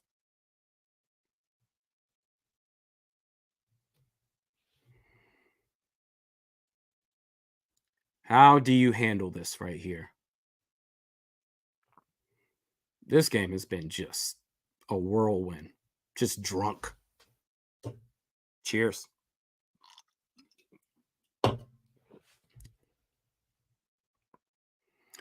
Third and 11. What do they do here? I would imagine they're going to try to pass. I don't know. You can make a case to pass or run right here. Because then, even on the punt, like the clock will still drain then. Yeah, so they run the ball. And yeah, that should do it. Oh, yeah. So it resets to 40 seconds. And the play clock is off by 1 second compared to the game clock. And that's going to do it. They're probably not even going to punt. I would imagine they're going to set up in shotgun, run this thing down to 0, and then just throw up a Hail Mary to no man's land. Excuse me. That's my guess. So the Vikings, they should go. Oh, no, they're going to call a timeout. Oh, now they're saying it's 0 across the board. Either way, the Vikings should win this one. So the Vikings, they'll move to 2-4. Yeah, they're just gonna do a dead play. They're gonna move to 2-4. Jefferson looks like he's amped up, so that's good to see. He's not just sitting there sulking as YouTube TV just plays him clapping on repeat. What is happening right now? Did anybody else, if you got direct TV and you're watching this game, did anybody else just see that?